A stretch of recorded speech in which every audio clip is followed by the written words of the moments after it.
Doctor आप भी ना कमाल के आदमी है।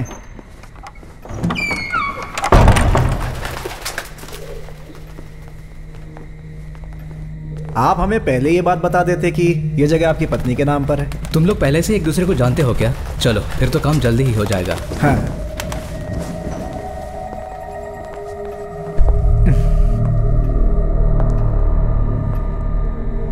आप तो डील खत्म करके ही निकलेंगे ना? सब कुछ ठीक ठाक रहा तो चुटकियों में डील फाइनल कर सकते हैं हम लोग। क्यों डॉक्टर?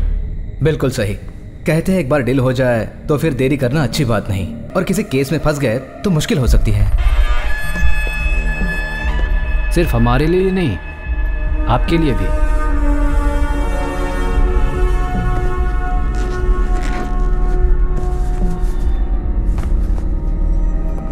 वैसे सर, इस जगह के बाकी हिस्सेदारों को आप संभाल लेंगे ना?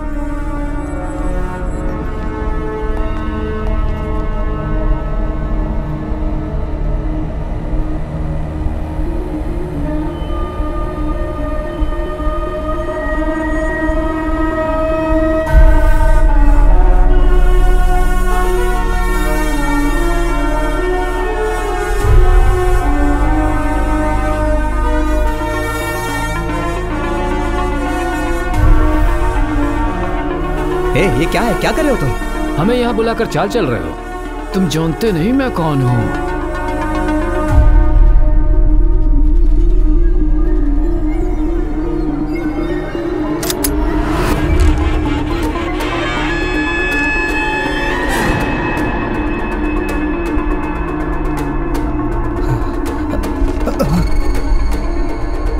एक बात मैं आपको बता देता हूँ, आपने जो अभी देखा उसमें हमारा कोई हाथ नहीं है।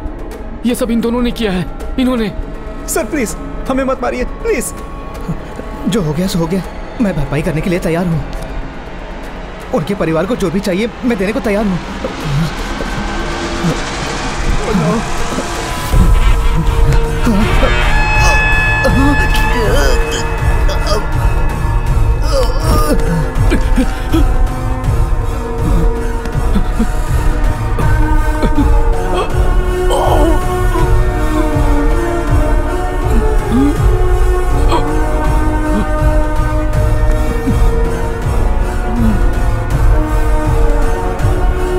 नहीं सर प्लीज।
मैम उस टेबल पर बैठिए।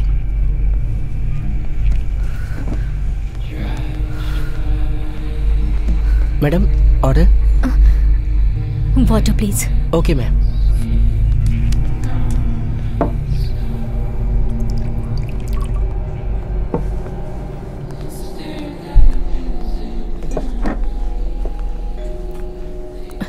Excuse me, are you in some sort of trouble? I can help you. नहीं, तुम मेरी मदद नहीं कर सकती। That means you are in trouble. I'm Harshita Chopra. I'm a police officer. I can help you. नहीं, पुलिस को phone मत करना। अगर मुझे पता होता आप पुलिस ऑफिसर हैं तो मैं आपसे बात ही नहीं करती। नहीं, कोई हमारी मदद नहीं कर सकता।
चाय पियेंगे सर? हाँ।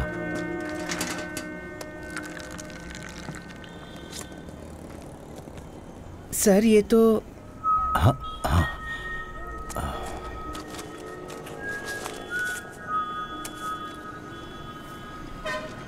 चाय। सर मेरे पैरों की नसों में फिर से दर्द शुरू हो गया है। आप चाहे तो मुझे जहाँ चाहे भेज दीजिए, लेकिन ट्रैफिक में मत भेजिएगा। तो ऊपर भेज दूं? सर गुड मॉर्निंग सर, आप यहाँ पे?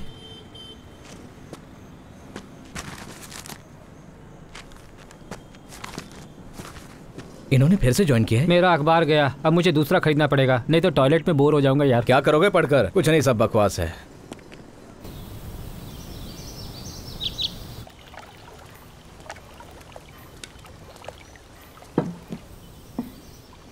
मैथ्यू सर आ जाएंगे, आप शुरू कीजिए। हाँ आओ Matthew. Good morning Matthew sir. बैठो। Good morning. जब भी तुम लेट होते हो मुझे लगता है वक्त पर आने की तुम अपनी आदत भूल चुके हो। कोई बात नहीं, 10 मिनट लेट चलता मैथ्यू है। Sir breakfast. It's okay, it's okay. खाओ ना मैथ्यू। No sir. तो 7 महीने की छुट्टी के बाद तुम आज वापस ज्वाइन कर रहे हो और आज शाम तुम नौकरी छोड़ भी रहे हो। फैसला सोच समझ कर किया है ना? तो आज तुम्हारी सर्विस का आखिरी दिन है। मेरी इस बात का बुरा मत मानना, पर मेरे हिसाब से तुम भाग रहे हो। भाग रहा हूं मैं? यस। हाँ। कहाँ से भाग रहा हूँ? कहाँ भाग रहा हूँ? सब लोग जानते हैं कि तुम्हारे साथ क्या क्या हुआ था, और मुझसे बेहतर कोई नहीं जानता कि तुम्हारा इस पर क्या प्रभाव पड़ा है। पर ये वॉलंटरी रिटायरमेंट कोई हल नहीं है मैथ्यू। जब तुम्हारे पास कुछ करने को नहीं होगा तो तुम्हारे दिमाग में फालतू ख्याल आएंगे। वो फालतू के ख्याल नहीं है सर, वो यादें हैं, और अब मेरे पास बस यादें ही हैं। I live in the past and that's why I am psychologically unfit for policing.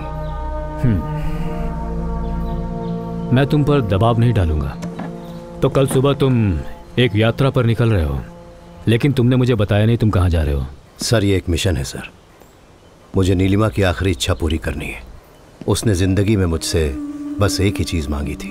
खैर छोड़ो, फिलहाल मैं तुम्हारी जगह किसी को पोस्ट नहीं कर रहा हूँ। कमिश्नर फिलहाल सिटी टास्क फोर्स संभाल लेगा, और तुम्हारी जगह किसी को रखना इतना आसान नहीं है मेरे दोस्त। But the show must go on sir. मुझे डर है शो कहीं बंद ना हो जाए। सर तुम्हें मेरी हेल्थ इश्यूज के बारे में तो पता ही है। ये जल्दी थक जाना और अचानक वजन कम होना। डॉक्टर्स काफ़ी टेस्ट कर चुके हैं। बॉम्बे के टाटा इंस्टीट्यूट में कुछ सैंपल्स भी भेज दिए गए हैं, और आज रिजल्ट्स भी आने वाले हैं। सर खैर छोड़ो, जाने से पहले शेव कर लेना।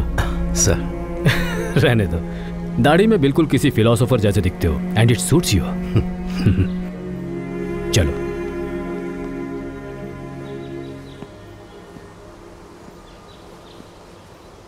अगर यहाँ कोई इंसान है जिसे आई रियली मिस, तो बेहिचक कहूँगा कि वो आप हैं सर। आपने मेरी हर ज़रूरत पे मेरा साथ दिया है। एक आखिरी बार आपको सैल्यूट करना चाहता हूँ। नहीं, मुझे इस आखिरी शब्द सुनने से सख्त नफरत है।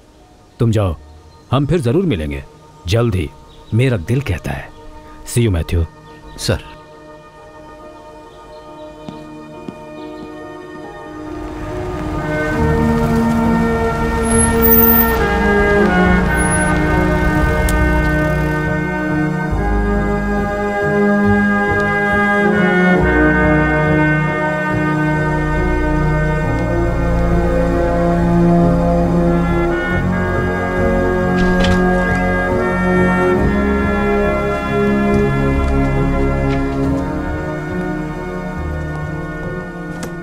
सुनो अनिल सर, मुझे गत्ते का एक बड़ा सा बॉक्स चाहिए होगा। Okay, मेरी सर। बुक्स और पर्सनल फाइल्स पैक करने सर, के लिए। क्या आज ही आप? तुम जानते हो तो दोबारा क्यों पूछ रहे हो? सर मैं आए? हाँ श्रीनी आओ। और बताओ क्या चल रहा है? सर तो आपने फैसला कर लिया है? फिर से सोच लीजिए। मैं डीजी से मिल चुका हूँ। मुझे जो भी कहना था मैंने उन्हें बता दिया है। इसका मतलब इस बारे में आप मुझसे कोई बात नहीं करना चाहते? नाराज मत हो यार। सर तुम तो सब समझते हो। अब ये सब मुझसे नहीं होगा। सर समझ तो आप नहीं रहे, मैं पिछले 25 सालों से सैल्यूट करता आ रहा हूँ सुपीरियर्स को, उन्हें जो इस देश पर राज कर रहे हैं। पर दिल से सैल्यूट करने का मन सिर्फ आप जैसे किसी लायक इंसान को ही करता है, पूरी इज्जत के साथ। लेकिन आपके जाने के बाद that's what I am going to miss. Sheeni, I know you feel bad sir. City task force वही यूनिट है जिसे मैंने बहुत मुश्किलों के बावजूद खड़ा किया है सर। बल्कि जब मैं पिछले 7 महीने से छुट्टियों पर था, मैं जानता हूं तुमने मेरा काम बखूबी निभाया, और वो भी बिना किसी और की मदद लिए, सिर्फ और सिर्फ मेरी खातिर। आज इतने दिनों के बाद जब मैंने अपनी ड्यूटी ज्वाइन की है और उसी दिन मैं वॉलंटरी रिटायरमेंट लेकर जा रहा हूं, यू फील लेट डाउन। जाने दीजिए सर, जो कुछ आपके साथ हुआ अगर मेरे साथ हुआ होता तो मैं तो अब तक पागल हो चुका होता। आर यू श्योर सर कि मैं पागल नहीं हूं?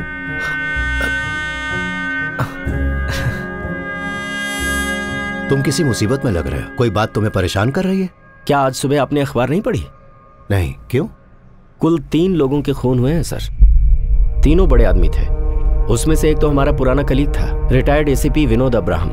असली बात आपको क्राइम सीन देखने के बाद ही पता चलेगा। किसी तरह की जबरदस्ती या हिंसा का नामो निशान नहीं। चेहरों पर ब्लैक मास्क लगाकर तीनों लाशों को बिल्कुल समान दूरी पर रखा गया था। कुछ अजीब है सर। मर्डर, चाहे वो 1 हो या 3, अजीब ही होता है। किसने किसको मारा, किस लिए और कब, ये सारे सवाल बेबुनियाद हैं। इस संसार में इससे ज्यादा अस्वाभाविक और कुछ भी नहीं है कि एक इंसान दूसरे की जान लेने से हिचकता नहीं है। अरब के सभी इत्र की खुशबू भी मेरे हाथों पर लगी खून की दुर्गंध को नहीं मिटा सकती। खून करने के बाद लेडी मैकबेथ ने यही कहा था, आई लव माई शेक्सपियर। हाँ, तो फिर चलते हैं। सर, आज शाम के 5 बजे तक ऑफिशियली मैं टास्क फोर्स का कमांडर हूं। तुम पहले मुझे क्राइम सीन दिखाने ले चलो। वैसे भी तुम इसी काम के लिए यहां आए थे ना? हाँ सर। आज अपने करियर का आखिरी क्राइम सीन देखने जा रहा हूं, तो चलो अब तो मुझे इसकी पूरी डिटेल्स दो। सर, जैसा मैंने बताया, 3 लोगों का खून हुआ है। थारकन मल्टी स्पेशलिटी मेडिकल सेंटर का मालिक डॉक्टर धनेश थारकन, फिर state drug controller Mohan Nair, और हमारे एक्स असिस्टेंट कमिश्नर जो पिछले महीने ही रिटायर हुए थे, विनोद अब्राहम। आपको पता ही होगा, विनोद अब्राहम बहुत बड़ा फ्रॉड था। जब वो यहाँ था उस समय उसके रियल एस्टेट माफिया के साथ अच्छे कनेक्शंस थे। रिटायर होने के बाद तो वो पूरी तरह से रियल एस्टेट में ही घुस गया। हैरानी की बात तो ये है सर कि जिस बिल्डिंग में क्राइम हुआ वो कई सालों से बंद थी, क्योंकि उसके मालिकों के बीच कुछ झगड़ा चल रहा था। फैमिली ट्रस्ट ने एक क्लीनिंग एजेंसी अपॉइंट की हुई थी जो हर शुक्रवार को बिल्डिंग खोलकर साफ सफाई करती थी। सफाई करने वालों ने ही सुबह लाशें देखी।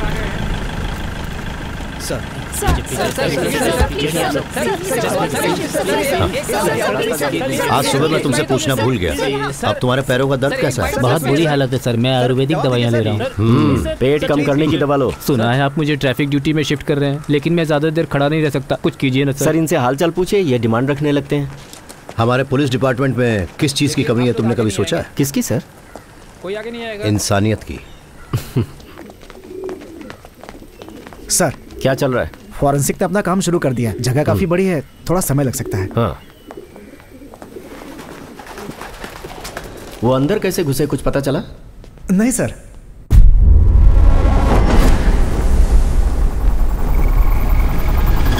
क्लीनिंग एजेंसी के जो लड़के हैं उन्हें जाने मत देना। चाबियां सिर्फ उन्हीं के पास हैं। शायद उन्होंने डुप्लीकेट बनवाई हो। सर, मैंने उन्हें पुलिस स्टेशन भेज दिया है। हाँ। और मरे हुए लोगों के रिश्तेदार सुबह से उन्हें बाहर इंतजार करने दो।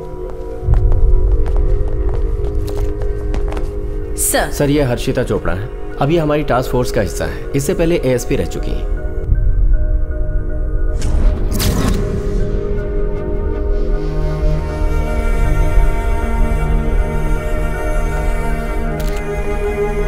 सर, हमारा मानना है कि इन तीनों का खून इनके शरीर में जहर देकर किया गया है, क्योंकि इन तीनों के दाएं हाथ पर इंजेक्शन के निशान मिले हैं। सर,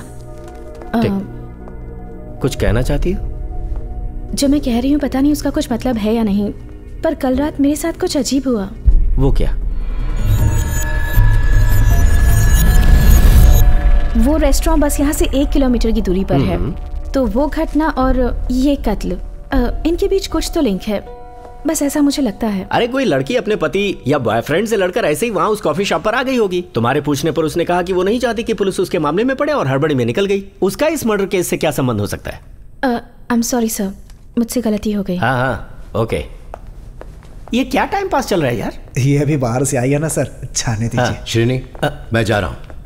हाँ सर, मैंने तुम्हारे लिए यहाँ आकर सब कुछ देख लिया, अब आगे तुम देखो। मैं कल सुबह ही अपने सफर पर निकल रहा हूँ। Okay good luck. सर पर अब सर 1 मिनट सर। हाँ तुमने परसों ही वापस ज्वाइन किया है ना? जी सर, मैंने आपको फ़ोन किया था पर फ़ोन बंद था। लैंडलाइन पर भी किया था लेकिन किसी ने उठाया नहीं। सर सिर्फ आपके कहने पर ही डीजी साहब ने मेरा सस्पेंशन रोका और कमिश्नर साहब ने बताया कि मुझे फिर से टास्क फोर्स में अपॉइंट कर लिया गया। सर मैं आपका शुक्रिया। हाँ, कैसे? तुम्हारी बेटी साहिबा कैसी? उसका मेडिकल में एडमिशन हो गया सर। इसके लिए मुझे पैसे बहुत देने पड़े तो बहुत भाग दौड़ की मैंने, पर उसकी इच्छा पूरी हो गई sir.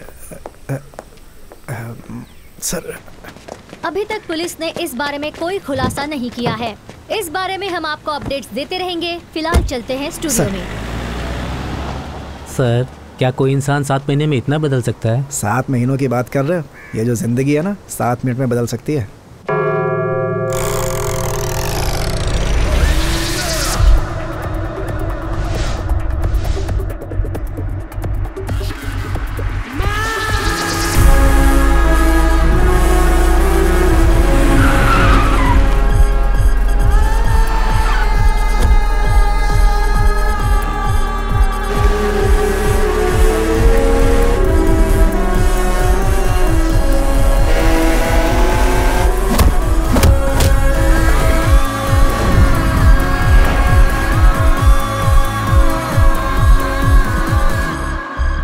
Are you a cop? Yes, my dear.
Get up. Police, come on, get up.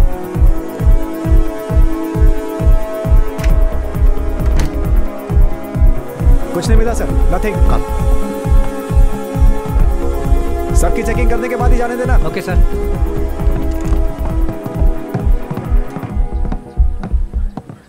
ठीक है मैं देखता हूँ। Yes police. Police sir, I am Madhusudan Reddy from Hyderabad. What brings you here? Sir वो मैं अपने दोस्त की बेटी की शादी में आया हूँ। मेरे कुछ दोस्तों ने मुझे बुलाया है। Party, music, I love music sir, but no drugs sir. कसम से सर, मेरा यकीन कीजिए sir. Okay, okay.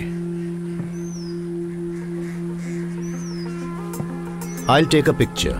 Sure sir. Thank you.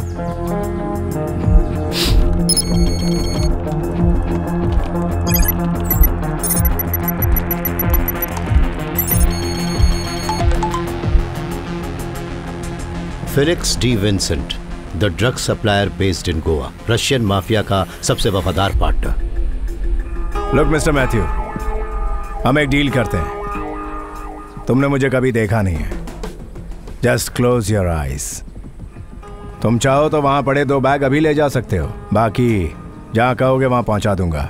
मुझे जाने दो, नहीं तो पूरी जिंदगी पछताओगे। सब कुछ बदल जाएगा। मुझसे पंगा मत लेना सर। कम ऑन फेलिक्स, मुझे उम्मीद थी कि तुम्हारी धमकी में कुछ तो क्लास होगा, पर तुमने मुझे बिल्कुल निराश कर दिया। इकबाल सर, ले जाओ इसे और ये पूरी की पूरी जगह बंद करवा दो। अच्छा बोनस मिलेगा पक्का।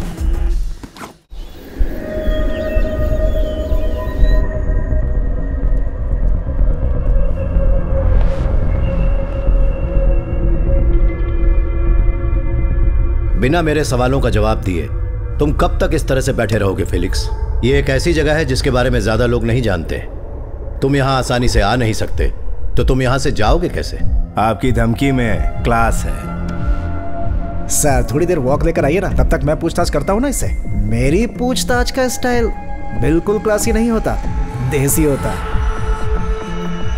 केरला में जगह जगह पर माल पहुंचाना, तुम्हारा यहां का सारा dealer network, raw material sourcing, मुझे उन सब की जानकारी चाहिए। बिना बताए यहां से निकल नहीं पाओगे। मुझे यहां से जाने की कोई जल्दी नहीं है। Actually I like this place.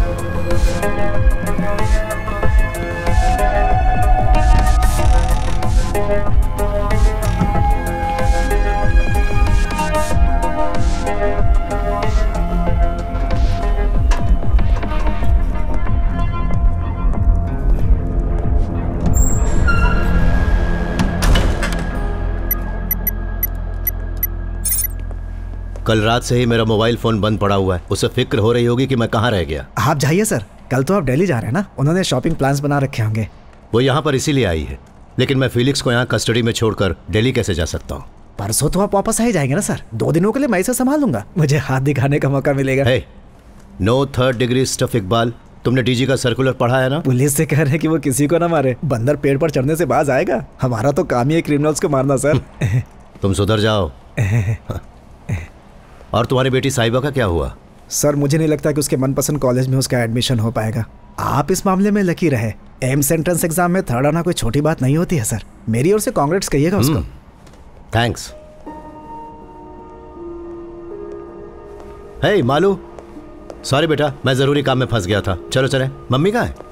Mummy मेरे लिए मॉल में कपड़े सिलेक्ट कर रही हैं। उन्होंने कहा था आपको परेशान न करूं, पर मैं जा रही हूं ना, तो मुझे पता नहीं कि अब आपके साथ शॉपिंग का मौका कब मिलेगा। सॉरी बेटा, मैंने तुम्हें बताया था ना, क्या करूं, मेरा काम ही ऐसा है। आपको पता है ना मुझे दुनिया के किस काम से सबसे ज्यादा नफरत है? पुलिस।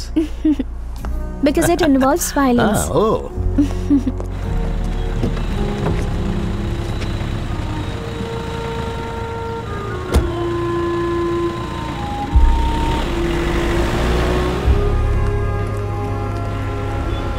तो मैं ये कह रहा था कि पुलिस का मुख्य काम है कानून स्थापित करना, तो इसमें कभी कभी ताकत का इस्तेमाल करना पड़ता है। जो प्रोफेशन मैंने चूज किया है वो बेस्ट है। To be a doctor is to heal everyone, to heal the whole world. Mummy गरीब बच्चों के लिए जो स्कूल शुरू करने वाली हैं, मैं उसके पास एक छोटा सा हॉस्पिटल बनाऊंगी। देखना, तुम्हारे और तुम्हारी माँ के ये प्लान मुझे पक्का कंगाल बनाकर ही छोड़ेंगे। कंगाली का अपना अलग मजा है dad. Live adventurously. Sorry sorry sorry. Malu जरा देखो जो मैंने तुम्हारे लिए पसंद किया है वो कैसा है। तुम्हारी मम्मी ने पसंद किया है। जरूर अच्छा ही होगा। अच्छा ही होगा। मैं जाकर देखती हूँ। देखो मुझे अच्छे से पता है कि तुम अब क्या कहने वाले हो। पहले कई बार ये एक्सप्लेनेशंस मैं सुन चुकी हूँ, टीवी पर देखा, डेयरडेविल कॉमिंग, सब्सटेंस हंटिंग। पता है मैं उसके जाने से पहले 2-3 दिन की छुट्टी लेकर उसके साथ वक्त बिताना चाहता था, पर नहीं हुआ। छोड़ो ना, कोई बात नहीं। हमारी बेटी अब पहले से बहुत समझदार हो चुकी है। वैसे तुमने जो कल किया वो काबिले तारीफ है। जानते हो मेरे पास कितने स्टूडेंट्स की माँ इन्हीं ड्रग्स से रिलेटेड प्रॉब्लम्स का रोना लेकर पहुंचती हैं। उसने तुम्हें अपनी इच्छा बताई? वो तुम्हारे स्कूल के पास ही एक छोटा सा हॉस्पिटल बनाना चाहती है और वहां मुफ्त में लोगों का इलाज करेगी। बिल्कुल तुम पर गई है वो। और तुम पर भी। सच बताओ, तुम्हें इस बात का दुख हो रहा है ना कि वो पढ़ने के लिए दिल्ली जा रही है? ये उसके लिए बहुत ही अच्छी अपॉर्चुनिटी है। हाँ, फिर भी तुम उसे सबसे ज्यादा मिस करने वाले हो। तुम्हें तो कोई दुख नहीं हो रहा लगता है। दुख तो हो रहा है, पर मैं तुमसे ज्यादा स्ट्रांग हूँ। तुम्हारा दिल नाजुक है ना। अब घर में सिर्फ हम दोनों ही रह जाएंगे। पहले की तरह।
सर। अरे श्रीनी सर, इतनी सुबह सुबह यहाँ? सर आपके जाने से पहले डीजी सर आपसे एक बार मिलना चाहते हैं। उन्होंने मुझसे कहा कि मैं किसी और को ना भेजूं और खुद आपको अपने साथ लेकर आऊं। तो हम चलें सर?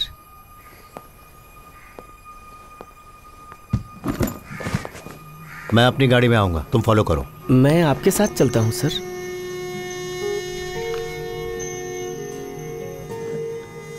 जिनकी भी मौत हुई वो सब नामचीन आदमी थे और उनमें से एक तो हमारा ही आदमी था, पर अभी तक उनके बारे में कोई भी जानकारी मुझे अब तक तुमने नहीं दी है। सर ये कोई मामूली केस नहीं है जिसके नतीजे पर हम इतनी आसानी से पहुंच सके। आधे घंटे तक सीएम के सामने शर्मिंदा होकर खड़ा रहा, कितनी बेइज्जती की बात है। तुम क्या सोचते हो? Any take on this? मुझे कोई आइडिया नहीं है sir. Matthew, I need your help. किसी में भी इतनी काबिलियत नहीं कि तुम्हारी तरह जुर्म की तह तक पहुंचकर उसका पता लगा सके। This is your kind of game Matthew. मैं इसके लायक नहीं हूं सर, और बस इतना ही नहीं, मैं अब इस फोर्स का हिस्सा भी नहीं रहा। मैथ्यू, मुझे बस तुम्हारी राय की जरूरत है। सर्विस में तुम चाहे रहो या न रहो, तुम्हारी पर्सनल चॉइस है। ये पूरी टीम, पूरा इंफ्रास्ट्रक्चर सब तुम्हारे हाथ में है। मैथ्यू, तुम अपनी ये यात्रा कुछ दिनों के लिए रोक नहीं सकते? Sorry sir. Sir please.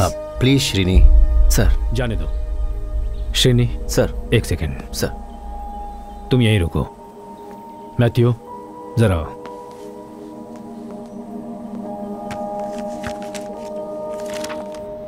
मैं तुम्हें एक बात बताना चाहता हूं।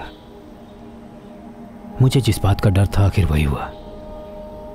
टेस्ट के रिजल्ट्स आ गए, पॉजिटिव है।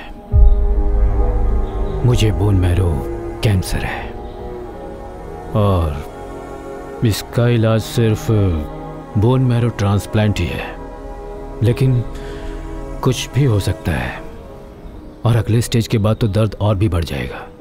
और इन सब के बीच ये केस आया है, मैं और भी कमज़ोर पड़ गया हूँ, इसलिए मैंने तुम्हें यहाँ बुलाया। मैंने ये बात किसी और को नहीं बताई है, सिर्फ तुम ही हो जिसे मैं बता सकता हूँ। लेकिन तुम अपना जाना कैंसिल मत करो।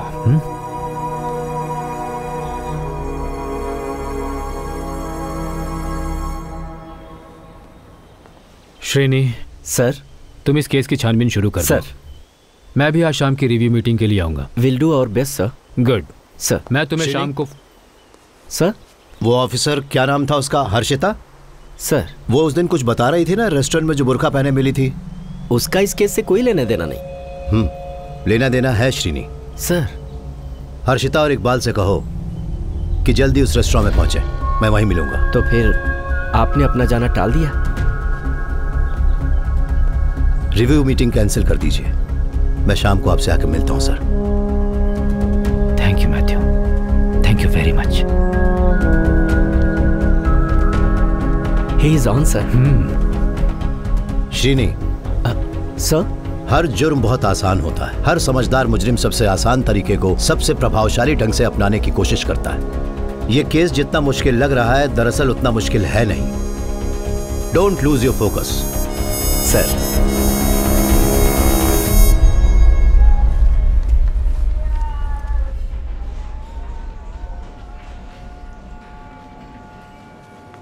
हर्षिता, कितना वक्त हो गया तुम्हें सर्विस ज्वाइन किए हुए? लगभग 10 महीने सर। तुम्हें ऐसा क्यों लगता है कि इन मर्डर्स का उस घटना से संबंध है जो उस दिन तुम्हारे साथ हुई?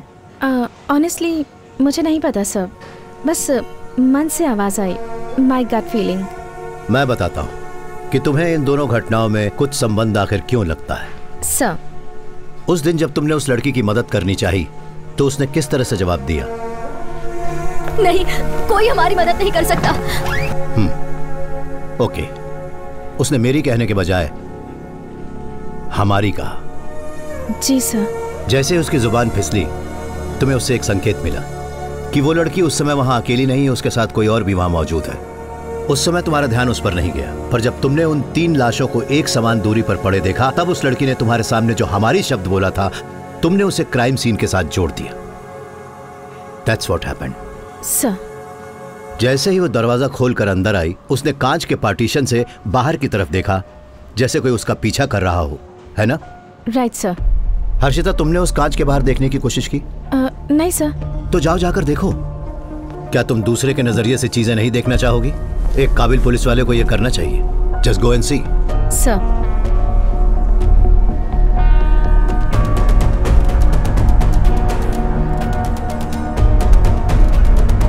सर, इसके बाहर तो दिखता ही नहीं। यस, तुमने कहा था कि वो औरत अंदर आने के बाद वहां खड़ी होकर कुछ देर कांच के बाहर देख रही थी।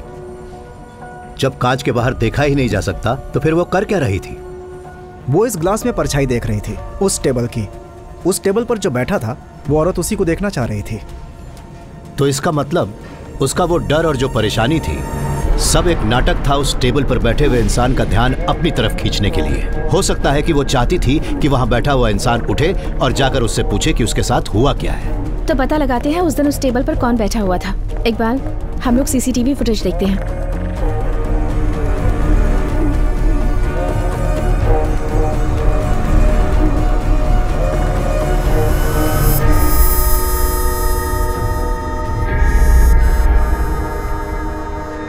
सर, इस सीसीटीवी फुटेज में तो यस, इट्स मी। काफी दिनों से अक्सर मैं यहाँ रात को 8:30 बजे आता हूँ, डिनर करके 9:30 बजे तक चला जाता हूँ। उस लड़की ने यह सब नाटक शायद इसलिए किया क्योंकि उसे मेरी इस रूटीन के बारे में पता था। शायद वो चाहती थी कि मैं कुछ रिएक्शन दूं, पर ऐसा कुछ भी नहीं हुआ। पर क्यों सर? मालूम नहीं क्यों। हर्षिता, तुम्हें उसके बारे में और क्या याद है? उसके बात करने का ढंग याद है? वो पढ़ी लिखी थी सर, बिल्कुल मॉडर्न साउंड कर रही थी। और सर, कुछ अजीब था। अजीब क्या? शी स्मोक्स, ऐसा मुझे लगता है। उसके हाथों के बारे में कुछ बताओ। फिंगर्स, नेल्स, कुछ याद आता है? जहाँ तक मुझे याद है उसके हाथ लंबे थे, वायलेट नेल पॉलिश और हाथ पर ओम का टैटू था। उस दिन आज जो कुछ भी हुआ मैंने ज्यादा ध्यान नहीं दिया, मुझे फिक्र ही नहीं थी। पर मैंने उस लड़की के जूते नोटिस जरूर किए थे। मेरी एक अजीब सी आदत है, मेरा यह मानना है कि आप किसी भी इंसान का कैरेक्टर उसके जूते देखकर बता सकते हैं। उसने बूट्स पहने हुए थे, cigarette smell, violet nail polish, Om tattoo, boots. बुर्खा पहने एक डरी सहमी सी लड़की जो किसी से बचने की कोशिश कर रही थी और उसे उसकी जान का खतरा भी था। कुछ तो गड़बड़ जरूर है। इस केस से जरूर उसका कोई तो संबंध है, उसे ढूंढना ही होगा। अब हमें मरे हुए लोगों की कुंडली निकालनी होगी इकबाल। आखिर वही तीनों एक साथ क्यों? Tharakan's medical city chairman and managing director doctor Tharakan, state drug controller Mohan Nair, retired DSP Vinod Abraham. इन तीनों का आपस में संबंध क्या है इकबाल? सर, आपको वो वाकया तो याद होगा ना? 10 महीने पहले, तारीख थी 23 अक्टूबर 2016, थाराकंस मेडिसिटी में एक बहुत बड़ा हादसा हुआ था। उन्होंने डेंगू के इलाज के लिए एक बिना लाइसेंस के इंपोर्टेड ड्रग का इस्तेमाल किया था, जिसमें 9 से 16 साल के 8 बच्चों की मौत हो गई थी। ये उस समय की सनसनीखेज खबर थी सर। सरकार तक ने ड्रग कंट्रोलर को रिपोर्ट दर्ज करने के लिए कहा था। ड्रग कंट्रोलर की गलत रिपोर्ट के कारण डॉक्टर थारकन निर्दोष साबित हुए थे। मतलब थारकन और ड्रग कंट्रोलर मोहन नायर के बीच कोई समझौता जरूर हुआ होगा। उन दोनों ने प्रॉपर्टीज में भी मिलकर इन्वेस्टमेंट की थी सर। खासकर अक्टूबर 2016 के बाद। मान लेते हैं कि थरकन और मोहन का कत्ल बिना लाइसेंस के ड्रग इस्तेमाल करने वाले केस की वजह से हुआ है, पर तीसरा आदमी जो मारा गया विनोद, उसका इस केस से तो कोई संबंध नहीं है। He is an odd man out. तो फिर उसको इनके साथ ही क्यों मारा? सर, थाराकन और मोहन नायर के रियल एस्टेट के धंधे में जो आदमी एजेंट बना हुआ था वो अपने विनोद सर थे, और विनोद सर इन दोनों बदमाशों के जरिए अपनी गैर कानूनी जमीन का धंधा भी चलाते थे, जॉइंट जॉली और पाइप पांडे। अरे बिल्कुल सही सुना। हम बस 40 के कागज बनवाएंगे और बाकी का 10 कैश चाहिए। कैश के बिना डील नहीं करूंगा। सिंगल प्राइस 50 और उसमें 10 कैश। समझ गए ना? मुझे पता है आपके पास बहुत रोकड़ा पड़ा है, अगर आप चाहे तो मुंबई में भी दे सकते हैं। अरे बहुत आदमी है हमारे वहाँ पर। रमेश सर, पांडे बोल रहा हूँ। हाँ वही पाइप पांडे। कर्नाटका में भी ले सकते हैं, 5% एक्स्ट्रा लगेगा। हाँ अभी मार्केट में तो बेस्ट रेट चल रहा है ना। कर क्या रहा है? 5% मतलब 5% कितना हुआ? ये तो ना ला दे मुझे। हाँ रमेश सर, मैं शाम को बात करता हूँ। अरे जब मैं डील कर रहा हूँ तो बीच में भोंकना जरूरी है क्या? पिछले 8 महीने से उस जगह को निकालना चाह रहा हूँ। जब मैं उस बेवकूफ रमेश को मना चुका हूँ तो तू बीच में आके अपनी नाक क्यों रगड़ रहा है? देख भाई, सारा झोल मैं ही करता हूँ तो कमीशन भी मैं तय करूंगा। तू दिमाग से काम करेगा नहीं क्योंकि वो तेरे पास है ही नहीं। पर अपना जो मुंह है ना उसे बंद रखना। जिससे मिलने जा रहे हैं ना, खतरनाक है, बहुत खतरनाक। कैसा खतरा यार? सस्पेंड हो चुका है वो। चला तू। क्या रे, मैंने कहा था ना 1 बजे मिलने आ रहा हूँ, आधे घंटे से इंतजार करवा रहा है। नहीं सर, वो रास्ते में एक डील की बात कर रहे थे। गरम क्या है तो तेरे लेट हो पास? गए। सर नमकीन लेंगे? मत लीजिए सर। वैसे सर, हमसे मिलना क्यों चाहते थे? कोई खास बात नहीं है। तुम दोनों विनोद सर के अंतिम संस्कार पर कहाँ थे? तुम दोनों तो उनके दाहिने हाथ थे ना, क्या बोलते हो? उस समय हम शहर में नहीं थे, मुंबई गए हुए थे। सब कह रहे हैं कि रियल एस्टेट एकदम मंदा चल रहा है, फिर भी विनोद सर ने इतने कम समय में ही इतना ज्यादा माल छाप लिया। क्या राज था इसके पीछे? लगता है आप भी उसी नाव में चढ़ना चाहते हैं। विनोद सर तो अचानक टपक गए, उनकी जगह खाली है। सर आप वो जगह आसानी से भर सकते हैं। लेकिन विनोद सर आपकी तरह नहीं थे सर। यही तो करप्शन का फायदा है, हर जगह सॉलिड कनेक्शन बन जाते हैं और इज्जत भी मिलती है। खैर, आपकी सस्पेंशन कब खत्म हो रही है सर? सर, एक सस्पेंड हुआ पुलिस वाला और आउटडेटेड सुपरस्टार एक जैसे होते हैं। फिलॉसफी। अच्छा सुनो, हाँ, वो जो बंद पड़ा बंगला है, विनोद सर और बाकी के 2 लोग, क्या संबंध था उनमें? बंगले के मालिकों में तो झगड़ा चल रहा था ना, तो क्या विनोद सर ने उनके बीच का झगड़ा सुलझा दिया था? ओह, तो ये वजह थी कि आप हमसे मिलना चाहते थे। क्यों सर, वो प्रॉपर्टी आपको चाहिए क्या? हाँ, सोच तो रहा हूँ। वो मुश्किल है सर, हम बहुत कोशिश कर चुके हैं। इतना ही नहीं, उस बिल्डिंग के मालिक दुनिया भर में फैले हुए हैं और सभी एक दूसरे से नफरत करते हैं। विनोद सर की भी उस प्रॉपर्टी में नजर थी, जब लगा हाथ नहीं आएगी पीछे हट गए। तो फिर वो लोग उस बंद बिल्डिंग के अंदर आखिर करने क्या गए थे? क्या पता सर, 2 दिन से यही सोचकर हम भी परेशान हैं। हाँ, बंद बिल्डिंग में घुसे कैसे और अंदर उनकी लाश मिली। अब आप उस प्रॉपर्टी को छोड़ दीजिए, और भी कई बढ़िया प्रॉपर्टीज हैं। हम पर भरोसा करके देखिए, बहुत मजा आएगा। जिंदगी का मतलब शान से जीना। मैं भी यही सोच रहा हूँ। अच्छा, तुम लोग अभी भी ड्रग्स बेचते हो? उसमें बहुत खतरा है सर, और जब से ऋषिराज सर आए हैं ना, धंधा ही बंद हो गया। लेकिन अगर कोई अच्छा माल आए तो बताइए ना सर। मशरूम, फिश, केमिकल या फिर ऐसे कुछ। सर आपके तो एक्साइज और एंटी नार्कोटिक्स में अच्छे कनेक्शन हो गए ना सर। बोलिए तो फिर से धंधा शुरू कर देता हूँ। ऐसे किसी धंधे का नाम ही मत लेना। वो क्यों? वो इसलिए क्योंकि 2 दिन पहले मैंने ड्यूटी ज्वाइन कर ली है। अगर दोबारा ये धंधा करते हुए दिख गए ना, मैयत निकाल दूंगा दोनों की। तो इधर आ। क्या कहा तूने? सस्पेंडेड पुलिस वाला और आउटडेटेड सुपरस्टार एक जैसे होते हैं? इतनी जोर से क्यों मारे सर? सुपरस्टार सच में थोड़ी मारता है। हाँ, समझ गया। जहां कत्ल हुआ उस बंगले को हर शुक्रवार को ही खोला जाता था ना? जी सर। लगता है गुरुवार की रात इस वारदात को अंजाम देने के लिए जानबूझकर तय की गई थी, ताकि जब बंगला शुक्रवार को खोला जाए तो लाशें वहां पड़ी मिलें, बिना किसी नुकसान के, बिना सड़े गले। पर क्यों सर? ताकि दुनिया वालों को जल्द से जल्द मरने वालों के बारे में पता चल सके। खूनी इन कत्लों के जरिए समाज के लोगों में जरूर कोई ना कोई खास मैसेज पहुंचाना चाहता था। कुछ तो है जिसे हमने अनदेखा कर दिया है या अभी तक ढूंढ नहीं पाए। वो जरूर सीन ऑफ क्राइम पे है इकबाल, आई एम श्योर। 3 एकदम तंदुरुस्त लोग एक जहरीला इंजेक्शन लगवाने के लिए इतनी आसानी से आखिर मान कैसे गए? ये कुछ अजीब सा नहीं है? खुद को बचाने का मौका नहीं मिला होगा सर उनको, क्योंकि हो सकता है गन पॉइंट पर हो वो तीनों। बिल्कुल सही। तो इसका मतलब खूनी अकेला नहीं था, कम से कम 2 लोग और थे। एक के हाथ में गन होगी और दूसरे के हाथ में इंजेक्शन। सर, इस घटना से ठीक 2 हफ्ते पहले इनमें से एक अहमदाबाद के नंबर से अपने विनोद सर के पास एक कॉल आई थी सर। ये बात 7 मिनट 40 सेकंड तक चली। विनोद सर ने उसके बाद डॉक्टर थाराकन को फोन किया और थाराकन ने तुरंत मोहन नायर को। फिर डॉक्टर थाराकन ने विनोद सर को वापस फोन किया और आखिर में विनोद सर ने उसी नंबर पर फिर से फोन किया। इन सब कॉल्स में सिर्फ वही लोग शामिल हैं जिनका मर्डर हुआ, और बिल्कुल ऐसी ही घटना कत्ल के 1 दिन पहले भी घटी थी। तो इन सब बातों से हमें यह पता चलता है कि 2 हफ्ते पहले अहमदाबाद से विनोद को एक फोन आया था। फोन करने वाले ने शायद ये कहा होगा कि वो उस विवाद में फंसे बंगले के मालिकों में से एक है। सोचो अगर उसने विनोद से ये कहा हो कि वो लोग उस बंगले को बेचना चाहते हैं।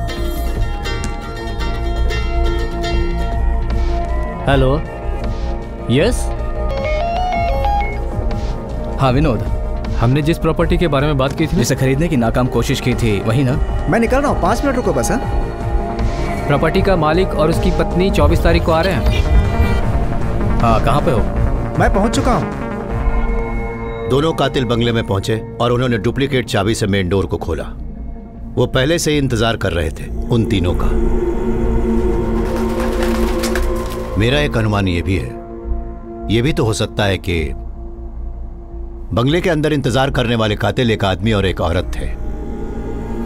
हो सकता है कि उन दोनों ने खुद को पति पत्नी बताया हो ताकि डील थोड़ी और वास्तविक लगे। तो फिर जो औरत हमें रेस्टोरेंट में मिली थी वो उन हत्यारों में से एक थी sir? I won't be surprised. तुम्हें परेशान होने की जरूरत नहीं थी, मैं खुद चला जाता। कम ऑन सर, ऐसा मत कहिए। जंक फूड और मोटापा, तो तुम अक्सर बाहर ही खाना खाती हो। I hardly cook. मैंने बहुत से लोगों से आपके वॉलंटरी रिटायरमेंट के बारे में सुना है।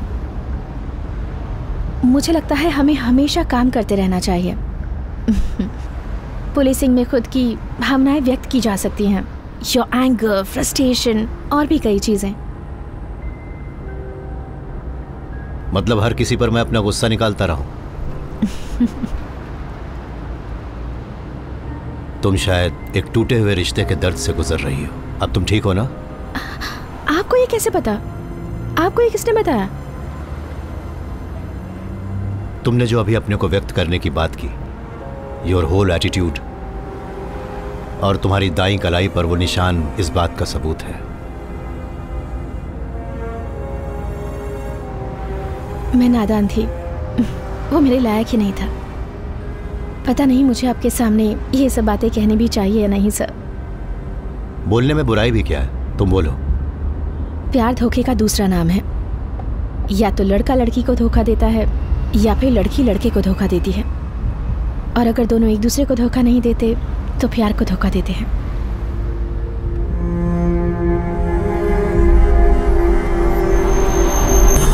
आप ठीक तो है ना सर?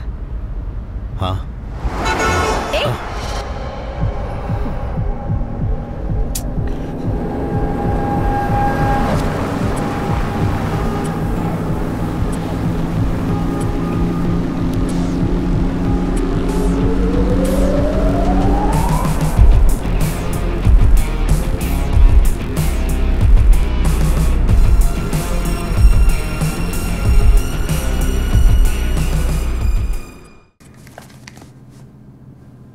प्रॉपर्टी का मालिक और उसकी पत्नी सुनो एक बार। Yes madam. ये मैथ्यू सर कुछ अजीब आदमी है। वेरी वेरी ब्रिलियंट, बट थोड़े से मेरा मतलब क्या वो आपको थोड़े पागल लगते हैं मैडम? नहीं, ऐसा नहीं है। पिछले 7 महीनों में उनके साथ जो कुछ भी हुआ है उसके बाद भी वो यहाँ खड़े हैं, बहुत बड़ी बात है। उनकी पत्नी और उनकी बेटी के साथ वाली ट्रेजेडी ना? जी मैडम, सर की बेटी का दिल्ली में MBBS में एडमिशन हो गया था। जब सर और उनकी पत्नी अपनी बेटी को दिल्ली छोड़ने एयरपोर्ट जा रहे थे। हाँ बोलो श्रीनी। आप कहाँ हैं सर? मैं अभी रास्ते में हूँ। सर वो फेलिक्स फरार हो गया है। What? हाँ सर, वो ये क्या कह रहे हो तुम? जी सर, ये सही है। आ रहा हूँ मैं सर। ए श्रीधर, गाड़ी साइड में रोको।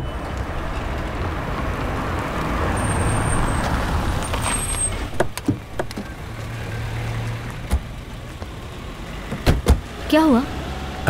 बेटा पापा को ना। आप नहीं चल रहे ना? मैं आ रहा हूँ ना, अगली फ्लाइट से पहुँचता हूँ, प्रॉमिस। देखिए आप इससे झूठा वादा मत कीजिए, अगर आप नहीं आ सकते तो कोई बात नहीं। मैं मजबूर हूँ। आप जाइए, हमारी फिक्र बिल्कुल भी मत कीजिए। कल आना हो परसों आना हो, जब समय मिले आ जाइए। आपके आने तक मैं इसके साथ ही रहूंगी। पापा से नाराज मत होना बेटा। कोई बात नहीं पापा, फिक्र मत कीजिए, आप बाद में आ जाइएगा। श्योर? Okay bye. बाय पापा।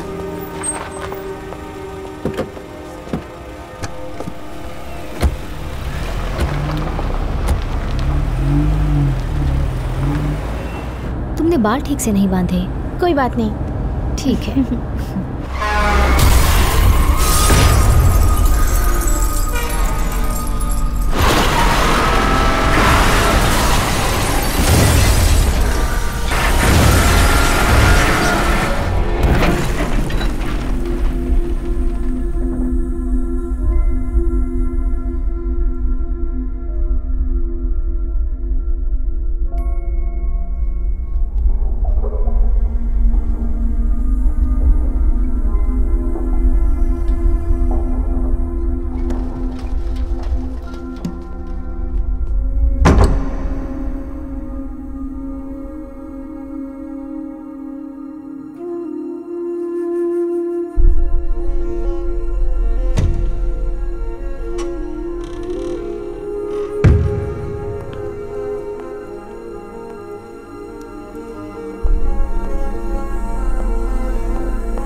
मेरी बेटी। मैथ्यू, तुम मुझसे अभी नहीं मिल सकते। Matthew please, Matthew.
Chief Doctor wants to meet you.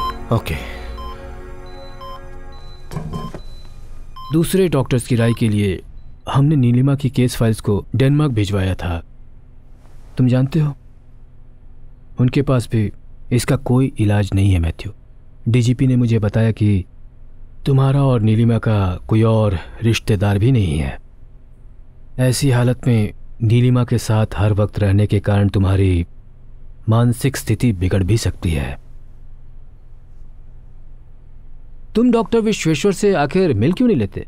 हमारे साइकेट्रिस्ट हैं काउंसलिंग के लिए, हो सकता है उनसे मिलकर तुम्हें अच्छा लगे।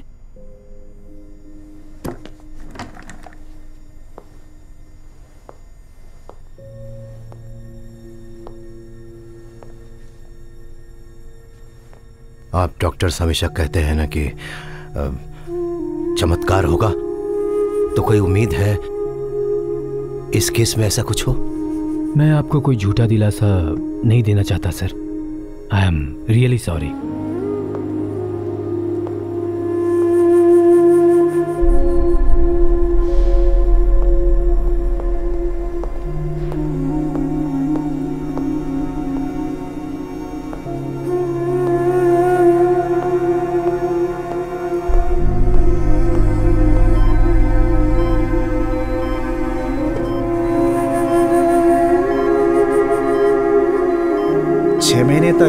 सर मैडम के साथ हॉस्पिटल में ही रहे। जब मैडम की मौत हुई मैं उनसे मिलने गया था।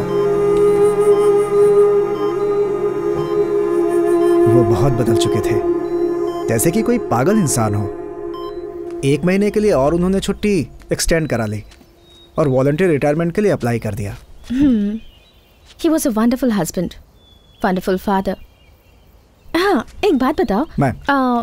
फेलिक्स की कस्टडी से फरार होने की वजह से तुम्हें सस्पेंड कर दिया गया था? जी मैडम, तब वहाँ मैं ही इंचार्ज था। पर वो भागने में कामयाब कैसे हुआ? मैडम वो अभी तक एक रहस्य बना हुआ है। हमारे शेल्टर में पावर फेलियर हुआ, इन्वर्टर बैकअप भी फेल हो गया, जनरेटर ख़राब था और वो 20 मिनट तक शुरू नहीं हो पाया। जब तक गार्ड इमरजेंसी लैंप लेकर पहुंचा तब तक वो भाग चुका था मैडम। अचानक पावर फेलियर हो गया, बैकअप सिस्टम ने काम करना बंद कर दिया, ये सब एक साथ होना अजीब नहीं लगता? अब इस बारे में क्या कह सकते हैं मैडम, सुपीरियर्स को बस बलि के बकरे चाहिए। मुझे और बाकी 3 लोग को सस्पेंड करके उन्होंने वो केस ही बंद कर दिया मैडम। मैथ्यू सर ने डीजी से बात की थी, इसलिए मुझे सस्पेंशन से वापस बुला लिया। सर ठीक है sir.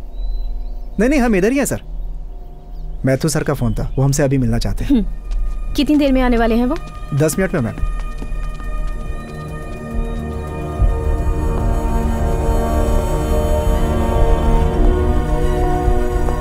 Iqbal sir, Tharakans medical city में बिना लाइसेंस के ड्रग्स की वजह से जिन बच्चों की मौत हुई थी उनकी फोटोग्राफ्स वहां स्क्रीन पर दिखाओ। Okay sir.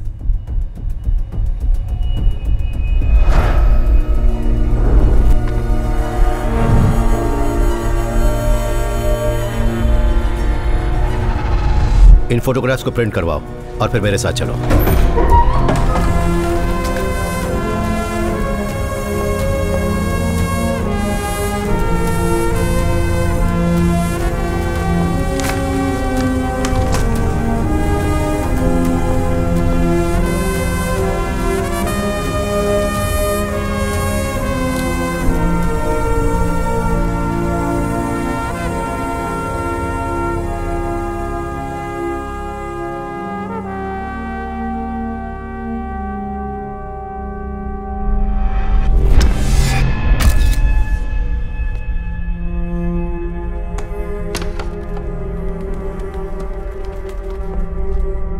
जिस दिन से मैं यहां से गया हूं, ऐसा कुछ तो था जो मैंने यहां देखा था, वो मेरे दिमाग में घूम रहा था।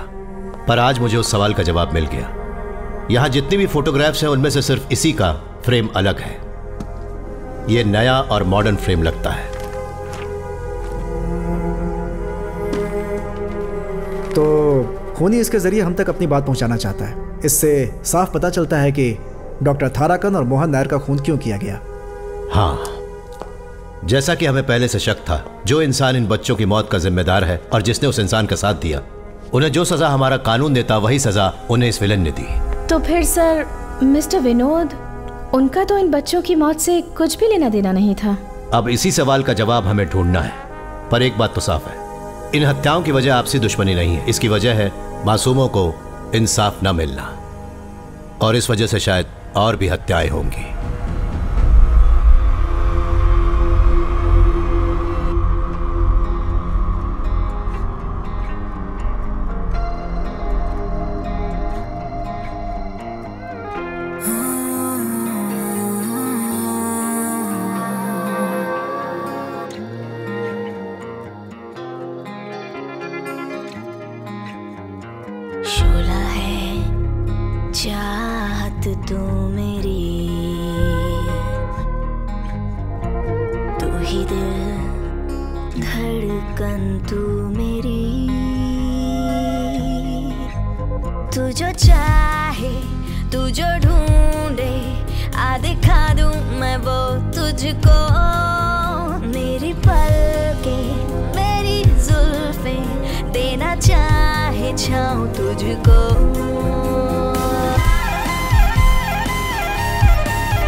Hello, meet mister Kumar. ये बहुत बड़े बिल्डर हैं। हेलो। हेलो। हाय। कुमार काफी समय से कह रहे थे क्यों ना हम कहीं बाहर जाकर पार्टी वार्टी करें। और जब आपने इस जगह की बात की तो सोचा कुमार को भी साथ ले लूं। Hope you don't mind. वैसे तो मैं अनजान लोगों के साथ पार्टनरशिप नहीं करता, लेकिन इसके साथ इट्स ओके। ग्रेट। आपके लिए मेरे पास एक सरप्राइज है। तुम गजब की हो यार। इतने सारे सरप्राइजेस। क्या है?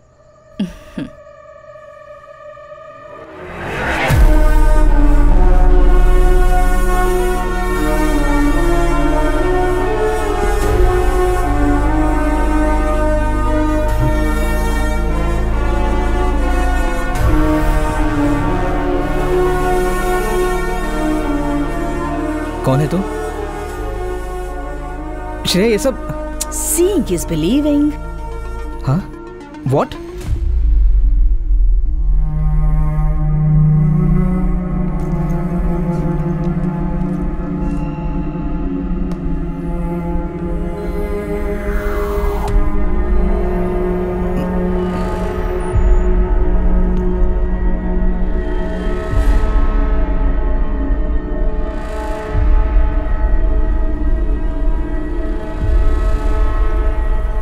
ये सब क्या है? तू श्रेया,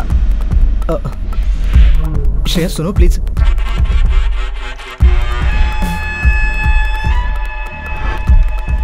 ये सब क्या चल रहा है यहाँ पर? और मैंने कुछ भी नहीं किया, मुझे कुछ नहीं मालूम है।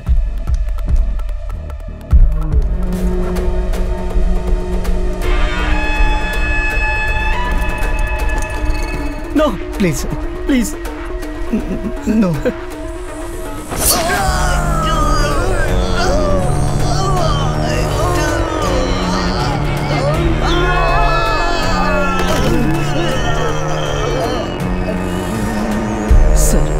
मुझे मत मारिए सर, प्लीज मुझे मत मारिए sir, please sir, please sir.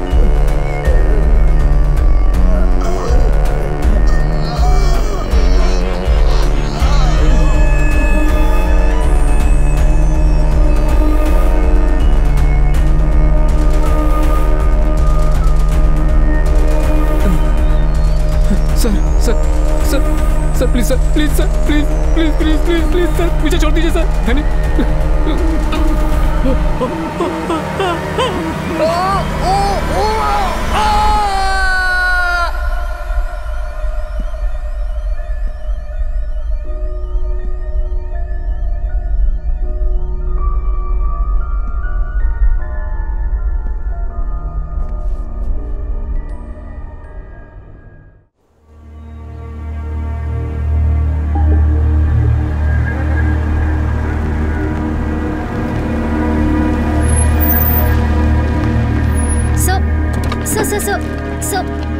रुकिए, वहीं रुकिए।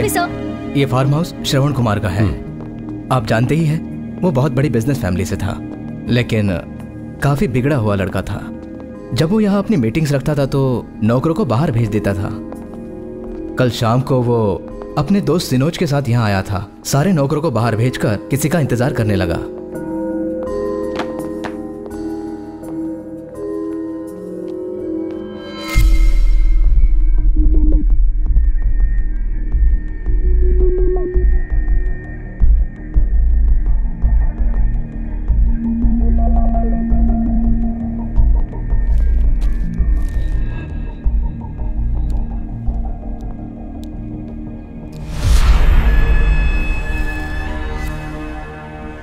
दोनों हादसों का तरीका एक ही है, लेकिन दोनों घटनाओं में मारने का अंदाज अलग था। जो लोग किसी के साथ जबरदस्ती करते हैं उन्हें सजा देने का ये सबसे प्रचलित तरीका है। क्या इन दोनों का ऐसा कोई बैकग्राउंड था? आपको नहीं मालूम मैडम? कुछ दिनों पहले एक भयानक केस सामने आया था, करुणिया रेप केस। एक 20 साल की लड़की का रेप और मर्डर हुआ था। 2 लोगों को इस केस में पकड़ा गया था। यही श्रवण और सिनोज जिनका कल मर्डर हुआ है। पुख्ता सबूत ना होने की वजह से ये दोनों बच निकले थे मैडम। एसीपी विनोद ने ही उस केस की तहकीकात की थी। जिस तरह से उसने इस केस को हैंडल किया था, उसे लेकर मीडिया में काफी विवाद हुए थे। तुम्हारे साथ जिन लोगों ने... लड़की के माता पिता ने मीडिया के सामने बयान दिया कि बच्ची ने विनोद को मुजरिम के नाम बताए थे। बताओ बेटा। मुझे पता है। इन दोनों को बाहर लेकर जाओ। डॉक्टर तुमसे भी कह रहा हूँ, तुम भी बाहर जाओ। बताओ। श्रवण। उन्होंने सीएम तक से शिकायत की थी कि विनोद ने लड़की की स्टेटमेंट गलत रिकॉर्ड की है। वो केस आज भी हाई कोर्ट में पेंडिंग पड़ा हुआ है। मैं देखता हूँ। Sir please. तो फिर पैटर्न ये था सर। पहले केस का ऑड मैन आउट इशारा कर रहा था होने वाली हत्याओं की तरफ। सर उस हिसाब से इस केस में ऑड मैन आउट कुमार है, तो इसका मतलब अगली हत्या कुमार से संबंधित होगी। इस कुमार का बैकग्राउंड क्या है? मैडम वो केरला की रियल एस्टेट इंडस्ट्री में बहुत बड़ी हस्ती था। आपने लैंड बैंक, लैंड माफिया तो सुना ही होगा। उसका जीता जागता उदाहरण।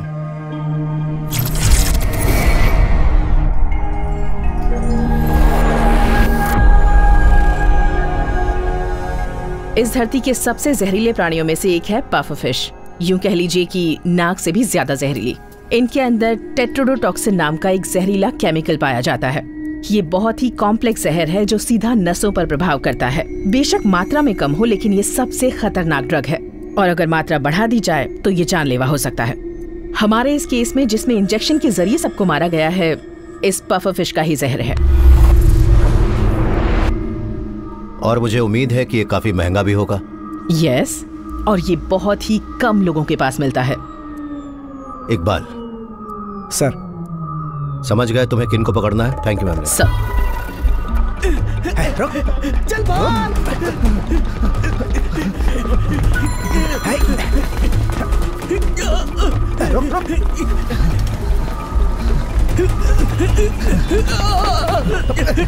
तू उस तरफ से जल्दी निकल।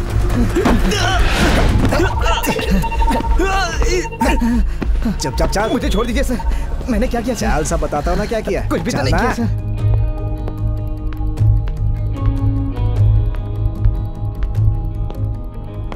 ये कोई पुलिस ऑपरेशन नहीं है। मैं सिर्फ तुम लोगों से कुछ बातें करना चाहता हूं, इसलिए तुम दोनों को यहां बुलाया है। तो फिर सर, इन्होंने हमें पूरे शहर में भगा भगा के क्यों थकाया? और फिर पकड़ने के लिए इन्होंने हमें जोर जोर से मारा। हमें पकड़ने के बाद जीप मिला के पटक दिया। हम भी तो इंसान है सर, पुलिस वाले नहीं है। मतलब मासूम है हम लोग। बिल्कुल सही सर। अगर ह्यूमन राइट्स वालों से हमने इनकी शिकायत कर दी ना, फिर देखना। हाँ, ये सब भी दिखाना ह्यूमन राइट्स वालों को। सर इनके पास से ही मिला ये सब। हम पहले की तरह भी इस धंधे में नहीं है सर। हमें तुमसे एक बहुत जरूरी बात जाननी है, वो बता दो फिर तुम जा सकते हो। ये सब सामान जो तुम्हारे पास से बरामद हुआ है, इस पर कोई एक्शन नहीं लिया जाएगा, ये मेरा वादा है। बोलो, मंजूर है? आप जानना क्या चाहते हैं सर? प्ले करो। हाँ, उसमें बहुत खतरा है सर। और जब से ऋषिराज सर आए हैं ना, धंधा ही बंद हो गया। लेकिन अगर कोई अच्छा माल है तो बताइए ना सर। मशरूम, फिश, केमिकल या फिर ऐसे ही कुछ। इस वीडियो में तुमने जिस मछली का जिक्र किया है, जानते हो उसके जहर से किसी का कत्ल हुआ है। कहां पर मिलता है वो? कौन है उसका डीलर? वो क्या है ना सर, बहुत कम मिलता है ये कुछ बहुत ही खास कस्टमर्स के लिए आता है। बहुत खतरनाक होता है ये। बनाने में थोड़ी सी भी गलती हो जाए तो समझिए वो वही मर सकता है। और वैसे भी ये हमारा प्रोडक्ट नहीं है, इसके लिए आप हमें इतना मारकर यहाँ लेकर आए। टाइम वेस्ट हो गया ना आपका। क्या बजाया है सर? सच बोल। चल चल बता सब कुछ। देखिए सर, आज तक हमने इसे सिर्फ 2 ही बार मंगवाया है। आपको बताया था ना, ये बहुत ही कम मिलता है। ये तमिलनाडु के एक जिले से आता है, बहुत मुश्किल से। पहली बार इसे ऑर्डर किया एक शिप के कैप्टन ने। कौन था? रशियन था। हाँ, रशियन। पोर्ट पे जाकर डिलीवरी दी हमने। दूसरी बार खरीदार का पता ही नहीं था। एक आदमी ने जवाहर नगर के पास डस्टबिन में माल फेंकने को कहा और हमने वैसा ही किया। जहां तक मैं तुम्हें जानता हूं, तुम इसे ऐसे ही छोड़कर तो नहीं गए होगे। छुप कर जरूर देखा होगा कि माल कौन लेकर गया। हाँ, देखा था।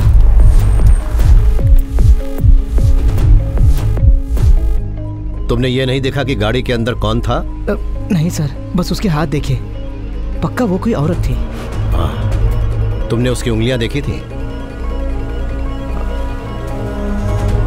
ठीक से याद करो, क्या उसने वॉयलेट रंग की नेल पॉलिश लगाई हुई थी?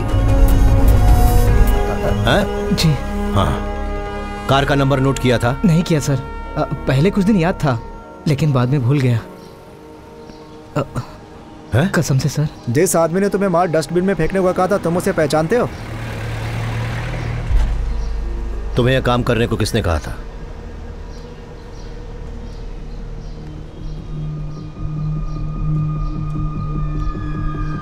इसने कहा था?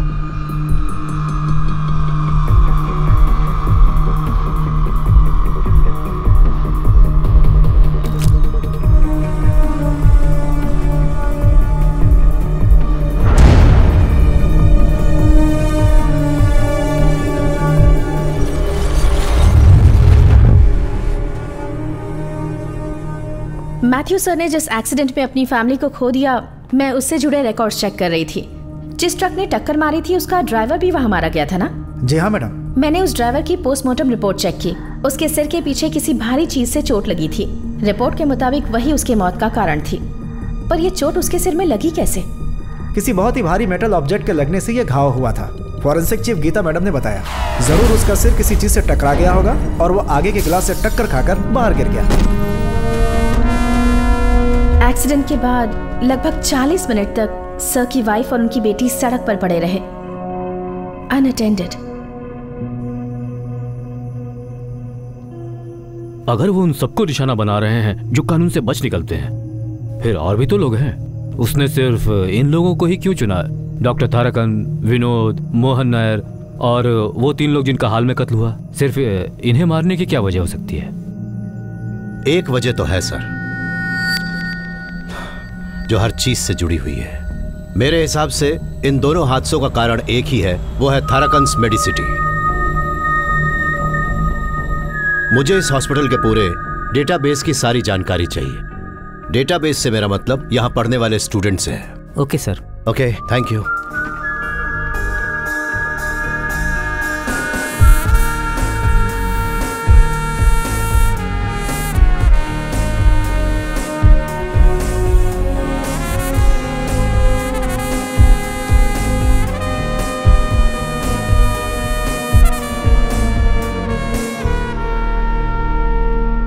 डॉक्टर शक्ति रामास्वामी। शक्ति चेन्नई का एक लड़का था जो केरला में पला बढ़ा। उसके पिता रामस्वामी बगल के एक मेडिकल कॉलेज में सिक्योरिटी गार्ड की नौकरी करते थे। मेडिकल एंट्रेंस एग्जाम की रैंक लिस्ट में शक्ति का भी नाम आया था, लेकिन कॉलेज की फाइनल लिस्ट से उसका नाम हटा दिया गया और वो सीट एक मैनेजमेंट के स्टूडेंट को दे दी गई। दिखाता हूं सर। तुम्हें किसने आने दिया? अब चलिए बाबा, सर अब चलिए सर, देख लीजिए। हजारों कोशिशों के बाद जब उसे लगा कि उसे इंसाफ नहीं मिलेगा, तो शक्ति के पिता रामस्वामी ने एक बहुत बड़ा कदम उठा लिया। कॉलेज के सभी स्टूडेंट्स को गवाह बनाकर सबके सामने उन्होंने खुदकुशी कर ली।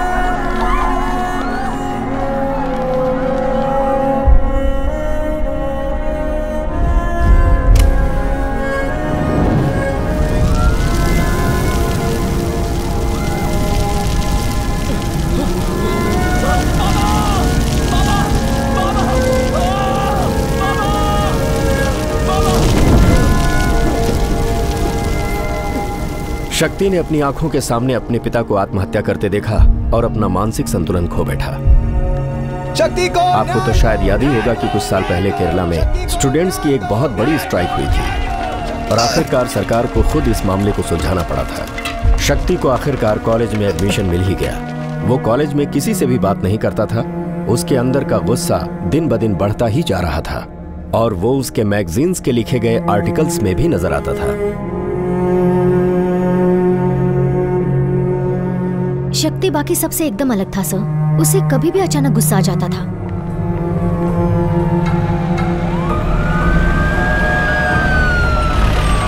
शक्ति ने ही जूते मारकर विद्रोह करने का नया ट्रेंड शुरू किया था। पहली बार उसने ऐसा तब किया था जब हमारे कॉलेज में एजुकेशन मिनिस्टर आए थे। इसकी वजह से उसे कुछ दिन जेल भी जाना पड़ा था, पर वो केस वही खत्म हो गया था। सो डॉक्टर शक्ति रामास्वामी इज अवर मैन।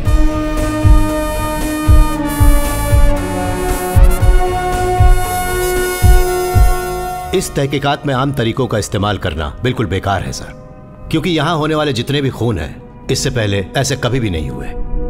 4 मुजरिम जो 2 केसेस से बच निकले, या वो जिन्हें ताकतवर लोगों ने बचा लिया, या काला धंधा करने वाले लोगों की मदद से बच गए। जिन लोगों ने उनकी मदद की, उन्हें भी उनके साथ मार दिया गया। पहले केस में जब विनोद शिकार बना था ना, हम लोग थोड़ा हैरान थे, याद है? कत्ल की वजह हमें तब मिली जब दूसरी घटना फार्म हाउस में घटी। वो दोनों जिनका बाद में खून हुआ, वो रेप के दोषी थे, पर विनोद की मदद से वो दोनों लोग छूटने में कामयाब हो गए। और दूसरी घटना में भी बिल्कुल ऐसा ही हुआ। इसमें भी there is an odd man out. मशहूर बिल्डर कुमार, उसका कत्ल इस बात की ओर इशारा करता है कि जल्द ही एक और खून होने वाला है। मैंने शक्ति के फेसबुक पोस्ट्स और ब्लॉग्स वगैरह चेक किए। एक महान आदमी जो करप्शन और अन्याय को रोकने की कोशिश कर रहा है, एक अकेला बागी, वो इस तरह के विषयों पर लिखता है।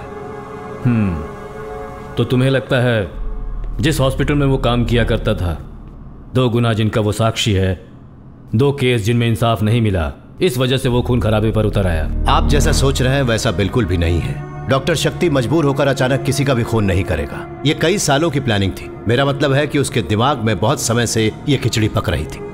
ऐसा बोल सकते हैं कि उसकी जानकारी के बिना उसके अंदर कहीं ना कहीं एक बहुत खतरनाक हिंसात्मक जानवर पनप रहा था।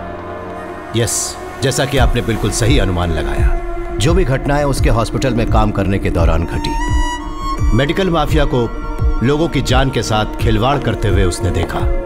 एक क्रूर अपराध जिसे अनदेखा कर दिया गया, 8 बच्चे जिन्होंने मेडिकल माफिया की वजह से अपनी जानें गंवा दी, उनके माता पिता का दर्द और उनका नाकामयाब विद्रोह, इन सब घटनाओं ने शक्तिवेल के अंदर के उस जानवर को बाहर निकाल दिया, ऐसा मुझे लगता है।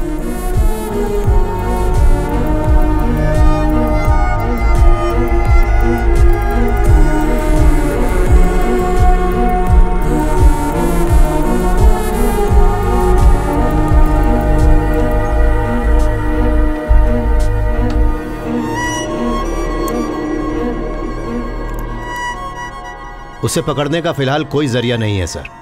वो एक के बाद एक सिम कार्ड इस्तेमाल करके फेंक देता है। किसी भी सीसीटीवी कैमरा में उसका चेहरा नहीं दिखा है सर। फिलहाल हम लोगों के पास उसके खिलाफ कोई भी सबूत नहीं है सर। और वो लड़की जो उसके साथ थी? मैं उसी बात पर आ रहा था सर। उसका नाम है श्रिया वेंकटेश, बेंगलोर से है। पिता कन्नड़ी थे, माँ मलयाली। क्या है? वो शक्ति से 1 साल जूनियर थी। टाइम हो गया। शक्ति ने उससे दूर रहने की बहुत कोशिश की, लेकिन फिर भी वो उसके काफी करीब आ गई। दोनों में एक ऐसी गहरी दोस्ती हो गई जो सिर्फ 2 अकेले लोगों के बीच ही हो सकती है। कुछ स्टूडेंट्स जो उन दोनों को जानते थे, उन्होंने बताया कि उन दोनों के बीच एक अजीब सी केमिस्ट्री थी।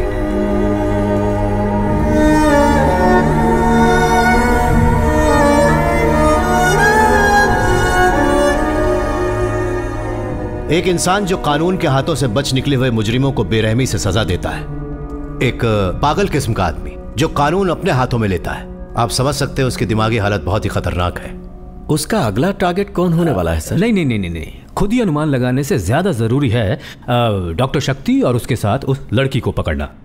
उसका शिकार हमारी फोर्स स्टेट लेवल पर करेगी और मैं खुद जोनल एडीजीपी को फोन करता हूं।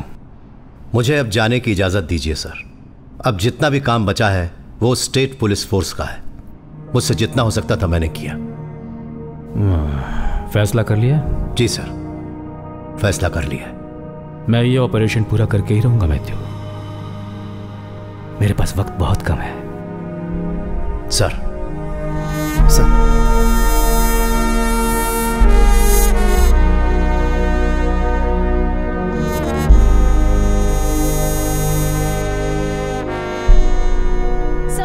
Sir 1 minute sir.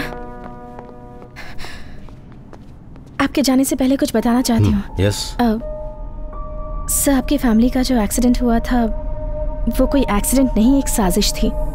मुझे आपको कुछ दिखाना है सर।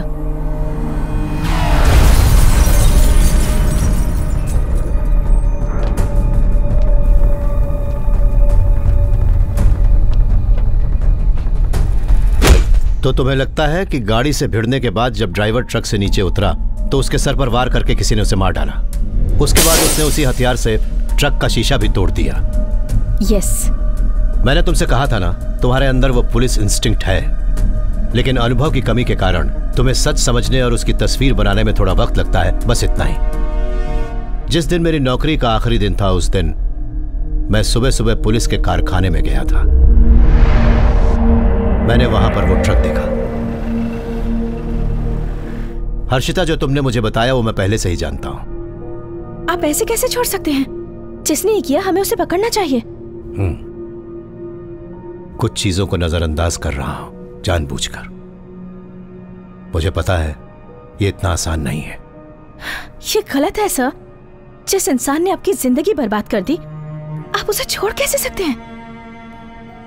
जो चीज एक बार खो गई वो हमेशा के लिए खो गई, कोई उसे वापस नहीं ला सकता। बट सर आप। नो हर्षिता, मैं एक सीमा रेखा पर खड़ा हुआ हूं। कभी खुदकुशी और कत्ल के बीच की हालत के बारे में सुना है? मुझे मजबूर मत करो, मत करो मुझे मजबूर।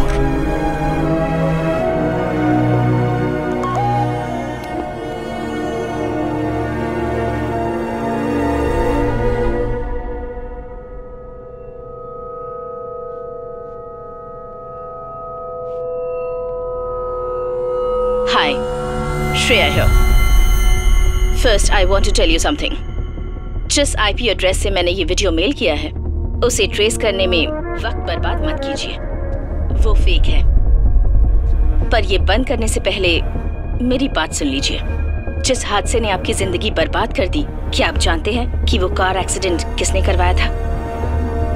फीलिक्स स्टीवेंसेंट ने।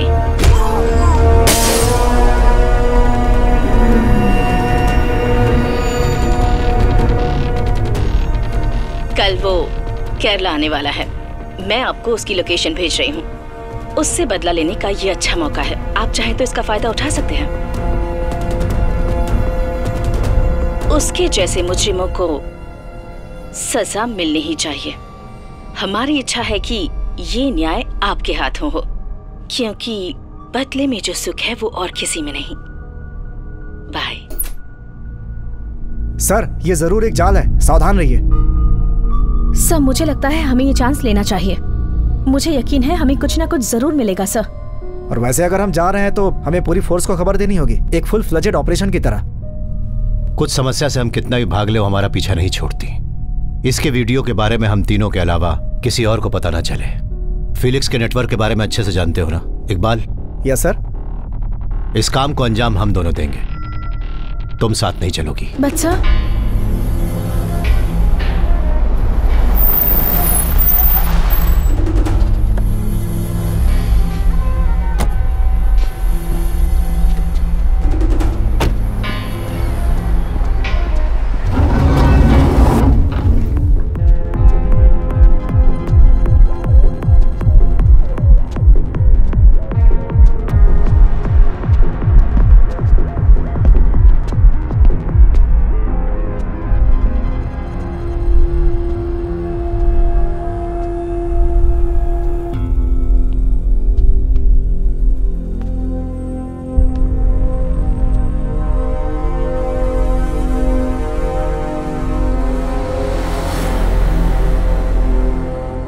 Matthew?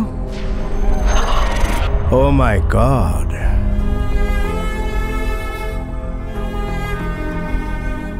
Matthew, you are impossible. मुझे लगा मैंने तुम्हारी कहानी खत्म कर दी, लेकिन जरा देखो तो, तुम फिर आ गए। पर आए हो किस मकसद से? बदला लेने। पर अब तो तुम पुलिस वाले हो भी नहीं। बेवकूफ, अभी भी मैं पुलिस वाला हूँ।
अरे सर, आपको देख के मेरा दिल पिघल जाता है, पता है क्यों? सिंपैथी। आप कुछ नहीं जानते मिस्टर मैथ्यू। तू अपना मुंह बंद रख। क्यों रे इकबाल, मैं अपना मुंह क्यों बंद रखूं? सर, आपको और आपके परिवार को मारने का जो प्लान था वो दरअसल मैंने ही बनाया था, और वो एक्सीडेंट भी मैंने ही करवाया था। मैंने आपकी कस्टडी में बैठे बैठे ही वो सारा प्लान बनाया, और भागने से कुछ समय पहले ही मेरी किसी ना किसी अंदर वाले ने ही तो मदद की होगी ना सर। सही कहा ना?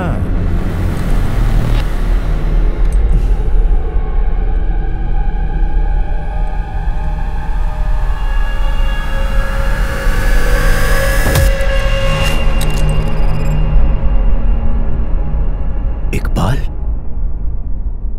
जी हाँ सर, मैंने ही इसकी मदद की थी। आपको तो पता ही है, मेरी बेटी की सबसे बड़ी इच्छा मेडिकल कॉलेज में एडमिशन लेना था। जिंदगी में कभी मैंने 1 रुपया तक रिश्वत नहीं ली सर, तो इतने बड़े कॉलेज में डोनेशन कहाँ से दे पाता। जब मैंने अपनी बेटी के बारे में सोचा तो मैं अपने आदर्श भूल गया सर। बेटी के भविष्य के लिए मैंने इसके साथ हाथ मिला लिया।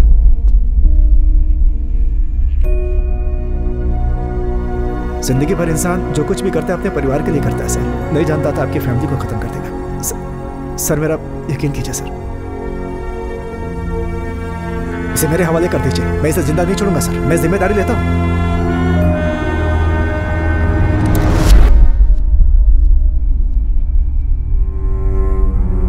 और मैं अच्छे से जानता हूं डॉक्टर शक्ति यही चाहता है, इस आदमी को मैं अपने हाथों से खत्म कर दूं। उसने इसे हमारे सामने लाकर इसीलिए तो खड़ा किया है ताकि मेरे जरिए वो इसको मार सके। डॉक्टर शक्ति की जीत से मुझे कोई परेशानी नहीं है, पर उसे जिताकर अपने सिद्धांत नहीं तोड़ सकता। श्रीनी, मुझे तुम्हें कुछ बताना है।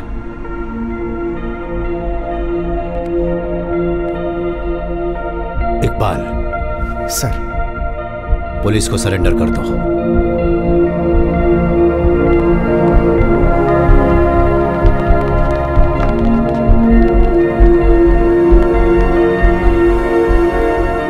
सर, आपने बिल्कुल सही फैसला लिया है, पर आपने ऐसा क्यों किया सर? मैं आपकी जगह होता तो मार डालता, इन दोनों को ही मार डालता सर। बदला लेना एक बीमारी है श्रीनी, जो हमारे अंदर के इंसान को खत्म कर देती है।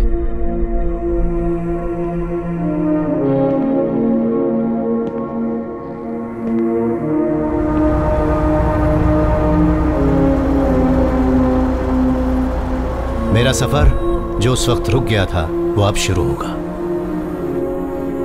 नीलिमा का सपना पूरा होने तक मुझे कितनी दूर जाना होगा और कितने दिनों तक पता नहीं।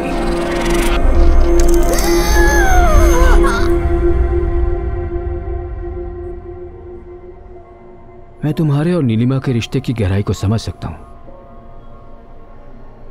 सो I feel really sorry. Neelima की हालत बिगड़ती ही जा रही है। वाइटल ऑर्गन्स में इन्फेक्शन फैल चुका है। जब भी वो होश में आती है उसका दर्द और भी ज्यादा हो जाता है। इस समय वो बहुत ही कष्ट में है। मुझे ऐसा कहना नहीं चाहिए मैथ्यू, पर तुम ऊपर वाले से प्रार्थना करो कि वो इसे इस दर्द से मुक्त कर दे।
बहुत खूब, मैं तुम्हें सलाम करता हूँ। तुमने अकेले ही ये जगह ढूंढी और इसे रजिस्टर भी करवा लिया, और इसकी खूबसूरती दिखाने मुझे यहाँ ले आई। तुम वाकई कमाल होनी ली। तो इस बात का एहसास तुम्हें अब हो रहा है? देखो, मेरी सारी सेविंग्स खत्म हो चुकी हैं। अब से तुम्हें मेरा साथ देना होगा। हम अपनी फैमिली प्रॉपर्टी बेच देंगे, फिक्र मत करो। मुझे सच बताओ, इस स्कूल से तुम्हें कोई तकलीफ तो नहीं हो रही ना? क्यों? गरीबों की मदद करना पुण्य का काम है, और अब जब मालू का कैरियर सेट हो चुका है तो जमीन जायदाद का क्या करेंगे?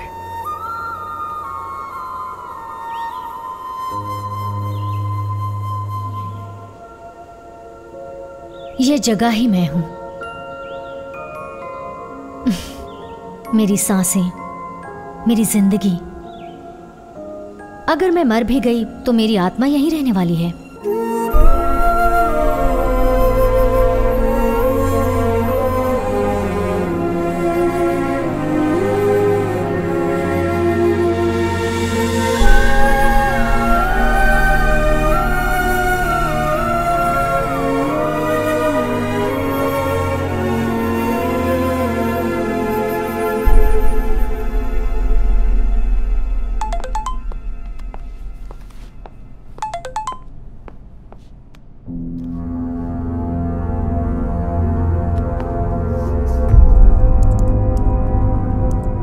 ये मैंने थारकन्स मेडिसिटी की कार पार्किंग की सीसीटीवी फुटेज में देखा। हमारे डीजी की प्राइवेट कार 12 जुलाई को वहां पर आई थी। वो वहां खालिद मुस्तफ़ा नाम के आदमी से मिलने गए थे। वो एक सोशल एक्टिविस्ट था जो कुमार के एक बड़े मॉल प्रोजेक्ट के खिलाफ कोर्ट से स्टे ऑर्डर ले आया था। 12 जुलाई को कुमार के साथ डीजी भी उसके कमरे में गए थे। इसका चीफ ऑफिसर हूं, मतलब डीजीपी। पहचाना मुझे? मैं यहाँ आपसे एक बहुत ही जरूरी बात करने आया हूँ मिस्टर खालिद। ये जो कुमार है ना, मेरे दिल के बहुत करीब है। ये जो शॉपिंग मॉल बनाने वाला है, आप उसके खिलाफ स्टे ऑर्डर लेकर आए, उसे वापस ले लीजिए आप। डीजी और कुमार के बीच की एक गहरी दोस्ती मुझे कुछ अजीब लगी। नहीं, मैं नहीं लूंगा सर। तुम मना नहीं कर सकते, वापस लो। 2 दिन के बाद कुमार खुद कुछ कागजात लेकर आएगा, उन सभी पर साइन कर देना। ये इलाज तुम्हारी उम्र बढ़ाने के लिए हो रहा है ना, कहीं अचानक घट ना जाए। चलो कुमार, चलो। डीजी और कुमार की धमकी वाली बात खालिद ने डॉक्टर शक्ति को जरूर बताई होगी, क्योंकि वो उसके बहुत करीब था। किसी डरने वाला नहीं हूँ। अगर मुझे कुछ हो गया डॉक्टर, तो समझ जाना इसके पीछे उन दोनों का हाथ है, वो कुमार और डीजी भी। अब ऐसा कुछ भी नहीं होगा।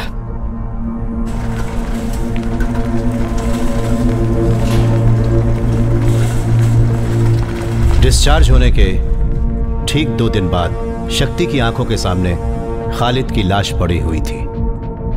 एक जानलेवा एक्सीडेंट। हर्षिता, डीजी की जान खतरे में है। अगला टारगेट वही होंगे।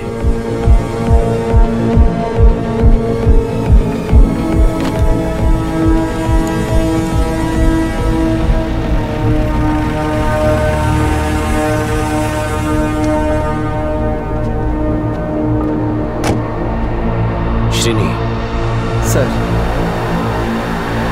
when did it happen?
वो सिर्फ आपके साथ नेगोशिएट करेंगे सर।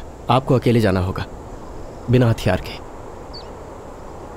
ये बात मेरी समझ से परे है कि डॉक्टर शक्ति को आपसे इतना लगाव क्यों है?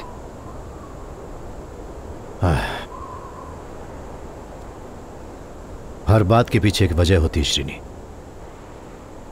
बिना वजह के कुछ भी नहीं होता इस दुनिया में। बुरा मत मानिएगा, कुछ पूछना चाहता हूँ सर। सभी घटनाएं जिन्होंने डॉक्टर शक्ति को यह सब करने पर मजबूर किया वो थाराकन मेडिकल सिटी में ही घटी, और ये वही हॉस्पिटल है जहां आपकी पत्नी भी 6 महीने के लिए एडमिट रही थी सर। आप उस दौरान वहीं रहते थे हर पल। सर, क्या आपका इन घटनाओं से कोई संबंध है जिसके बारे में मैं न जानता हूं?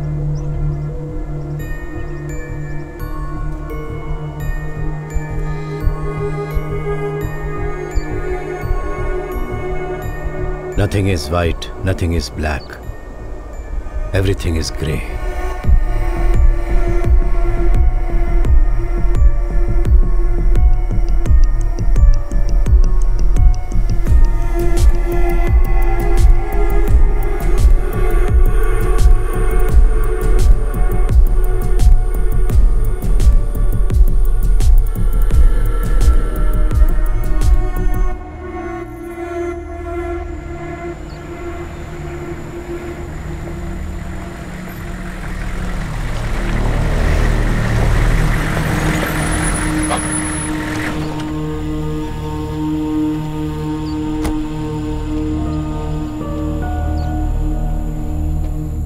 Hello sir, I am Shreya.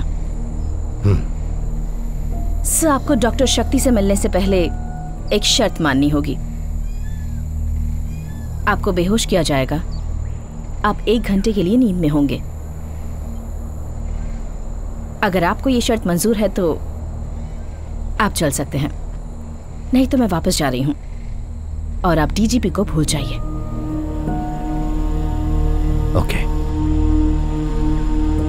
मैं चलूंगा। Good, let's go. आप कुछ वक्त के लिए ट्रांस में चले जाएंगे।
हेलो सर, तो हम फिर से मिल रहे हैं। आखिरी बार आपको उस दिन देखा था जब आपकी वाइफ की मौत हुई थी। मैं उसी डिपार्टमेंट में काम कर रहा था। जो मेडिकल टीम उनका इलाज कर रही थी, मैं 1 हफ्ते पहले ही उनमें शामिल हुआ था। जो भी जानकारी हाथ लगे उससे मुजरिम की एक साफ तस्वीर बनाने में आपका जवाब नहीं सर। आपने जब मुझे इतने कम वक्त में ढूंढ निकाला उससे मुझे बिल्कुल हैरानी नहीं हुई, बल्कि आपका मुझे ढूंढना असल में मेरी जरूरत थी। See, I have done my homework. सिर्फ मेरे लिए ही नहीं, बल्कि आज तक तुमने जितने भी विक्टिम्स का खून किया है सभी के लिए अच्छे से होमवर्क किया था डॉक्टर। विक्टिम्स मतलब पीड़ित? उनमें से कोई भी विक्टिम नहीं था सर, सबके सब शिकारी थे। उन शिकारियों ने जिन्हें नुकसान पहुंचाया वो पीड़ित थे। और तुम डॉक्टर पीड़ित हो या शिकारी?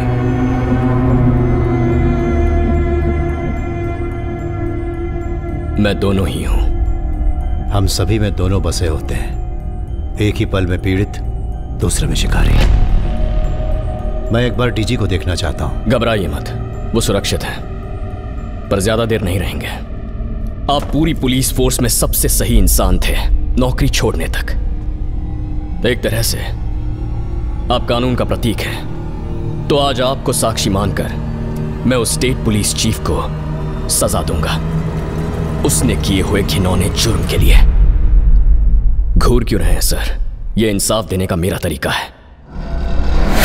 सर, दुनिया में इंसान को सिर्फ एक चीज कंट्रोल कर सकती है, डर। वो डर जो हम सभी के अंदर होता है। जो इंसान गुनाह करेगा उसे मुझसे डरना होगा, क्योंकि अब से डर का नया नाम है डॉक्टर शक्ति रामास्वामी।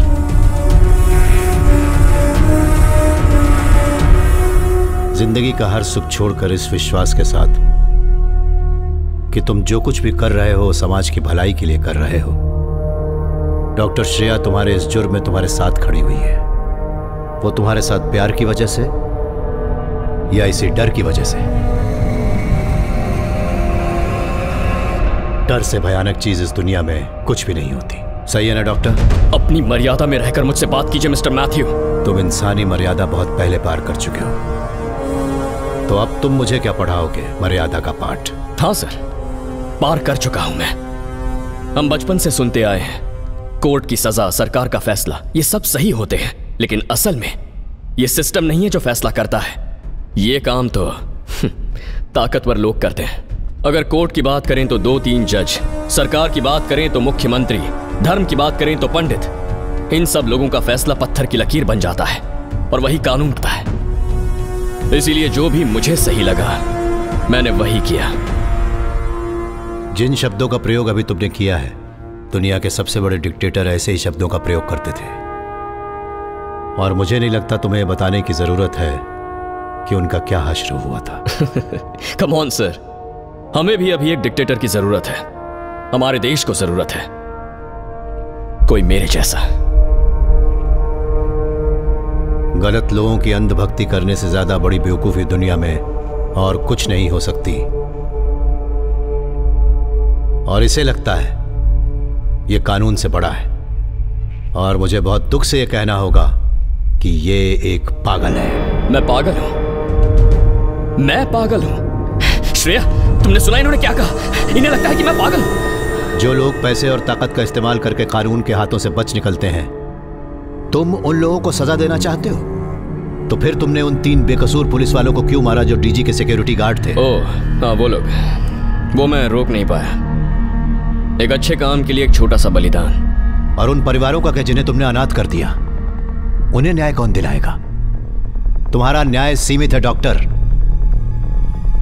और ये लड़की भी तुम्हारे लिए उन्हीं जैसे लोगों की तरह होगी, एक और छोटा सा बलिदान। Mister Matthew, don't cross your limits. अपनी ये चालें मेरे साथ मत खेलिए। जिंदगी एक घिनौना मजाक है डॉक्टर, जीनी पड़ती है। You know that I know it. Yes doctor, I know that you know it. मैं भी अब तक इसी दिन का इंतजार कर रहा था कि कब तुमसे मिलूंगा।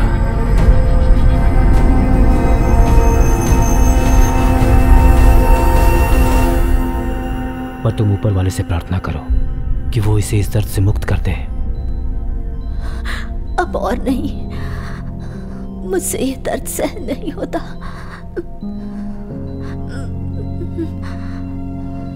मैं तुम्हें इस दर्द से आजाद कर दूं।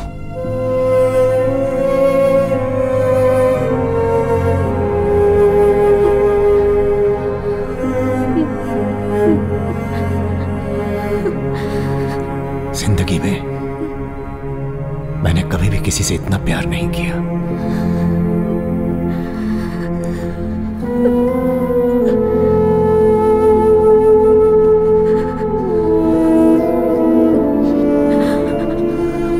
मेरा सपना अधूरा मत रहने देना।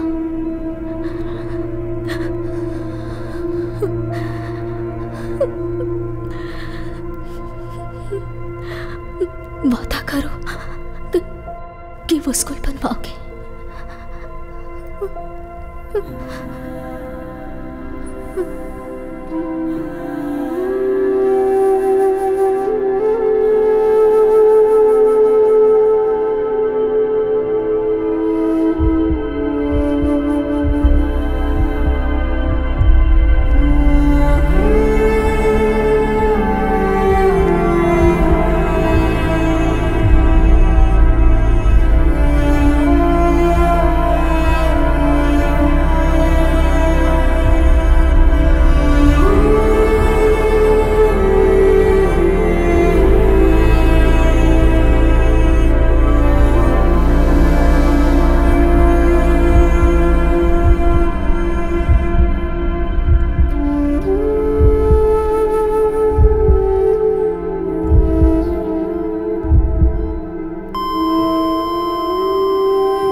इस दर्द से मुक्त कर दे।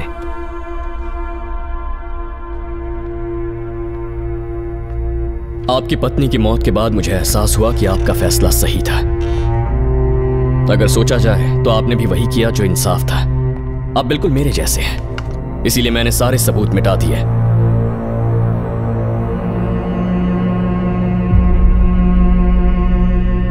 यूथनेसिया, मर्सी किलिंग, दया के कारण हत्या, कानून के हिसाब से यह बिल्कुल गलत है, फिर भी आपने ऐसा किया। मैंने भी तो वही किया ना। वो मुजरिम जिन्हें हमारा कानून सजा ना दे पाया, वो दरिंदे जो मौत की सजा के लायक थे, मैंने उन्हें मारा। बल्कि आप ही की तरह मैंने भी कानून तोड़ा है।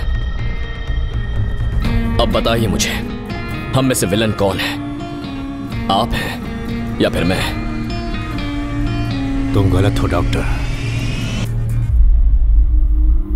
हम एक जैसे बिल्कुल नहीं।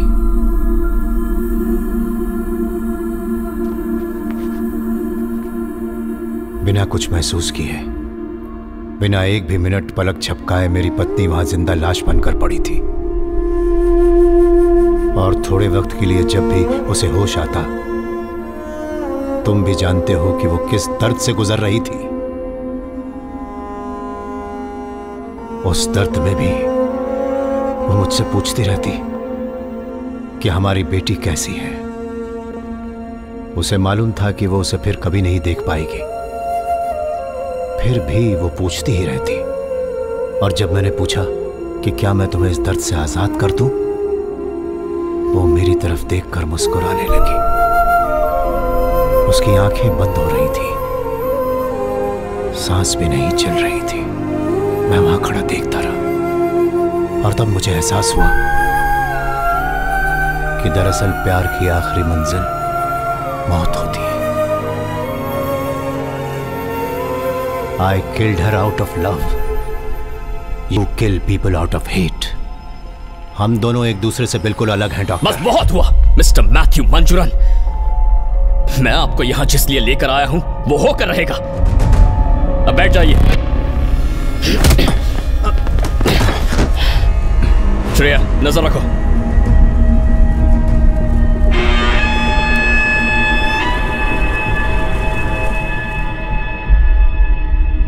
मेरी बेटी मालू मेरे इस काम से बहुत नफरत करती थी। उसकी इच्छा थी कि वो एक दिन बड़ी डॉक्टर बने। She wanted to heal the whole world. Shreya, please, जिंदगी तुम्हें पुकार रही है। तुम्हें पूरी जिंदगी जीनी है। अभी कुछ भी नहीं बिगड़ा है। प्लीज।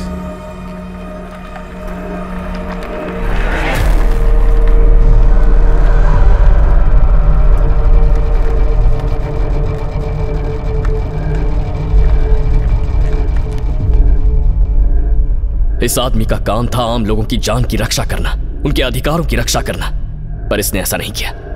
एक बहुत ही नेक इंसान था जिसका नाम था खालिद मुस्तफा। इसने मारा उसे। नहीं मैथ्यू, नहीं। उसकी मौत एक राज बनकर रह गई। केस फाइल करने वाला भी कोई नहीं था। कम से कम तुम तो मेरा यकीन करो। जब मुझे लगा मेरा बड़ा नुकसान होने वाला है तो हॉस्पिटल जाकर मैंने खालिद को मार डालने की धमकी दी थी, लेकिन उसकी मौत से मेरा कोई लेना देना नहीं है। वो एक्सीडेंट असली था। मैं सच बोल रहा हूं। मेरा यकीन करो मैथ्यू, प्लीज। पर मुझे तुम पर यकीन नहीं। डॉक्टर, मुझे गुस्सा मत दिलाओ मिस्टर। प्लीज। मैंने कहा मुझे गुस्सा मत दिलाओ।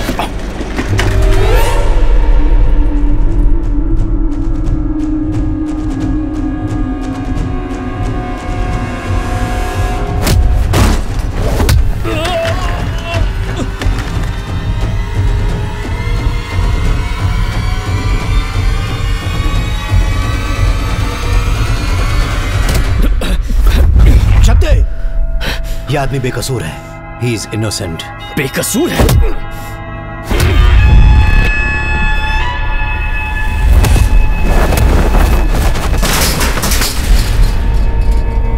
डॉक्टर, प्लीज मेरी बात सुनो।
तुम्हें लगता है कि तुम जीत गए?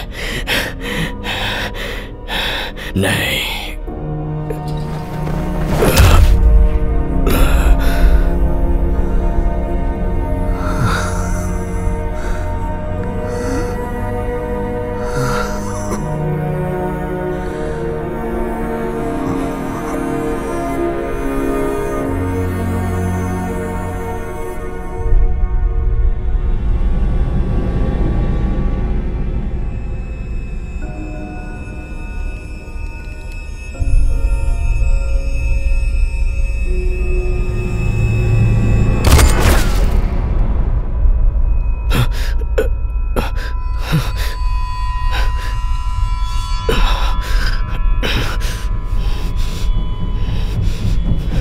श्रेया,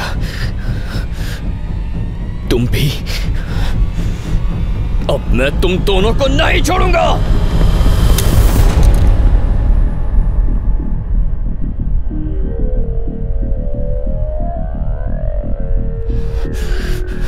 शूट मी, शूट मी। पर कल पूरी दुनिया यही कहेगी कि जो मैंने किया सही था। तुम कानून के रक्षक हो ना? अगर हिम्मत है तो चलाओ।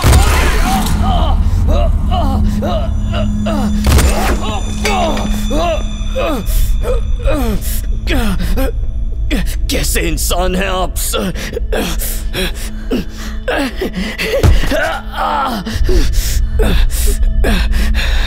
अभी भी कानून के हिसाब से चल रहे हैं आप। खत्म क्यों नहीं कर दिया मुझे? इस दुनिया का यह दस्तूर बिल्कुल नहीं है मिस्टर शक्ति कि एक इंसान किसी दूसरे इंसान की जान ले ले। तुमने मुझसे पूछा था ना कि हम में से विलन कौन है, तो हर विलन में एक हीरो होता है और हर हीरो में होता है एक विलन। तुम एक अद्भुत डॉक्टर हो। तुम्हें न्याय की वो समझ है जो दूसरों में देखने को नहीं मिलती।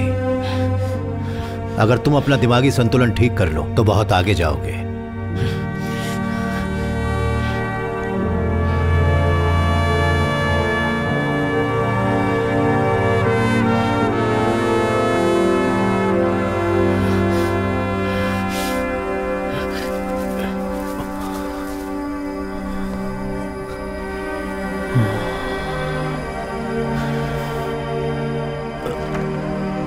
सॉरी मैथ्यू, मेरी गलतियों के लिए माफ कर दो।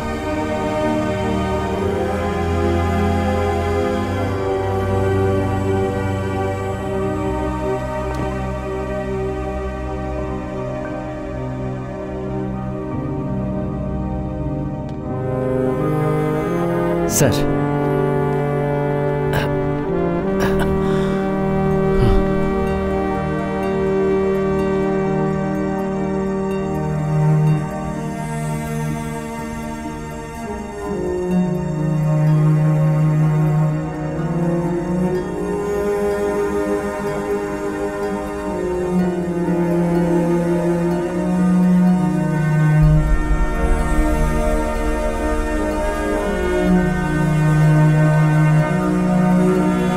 सर आप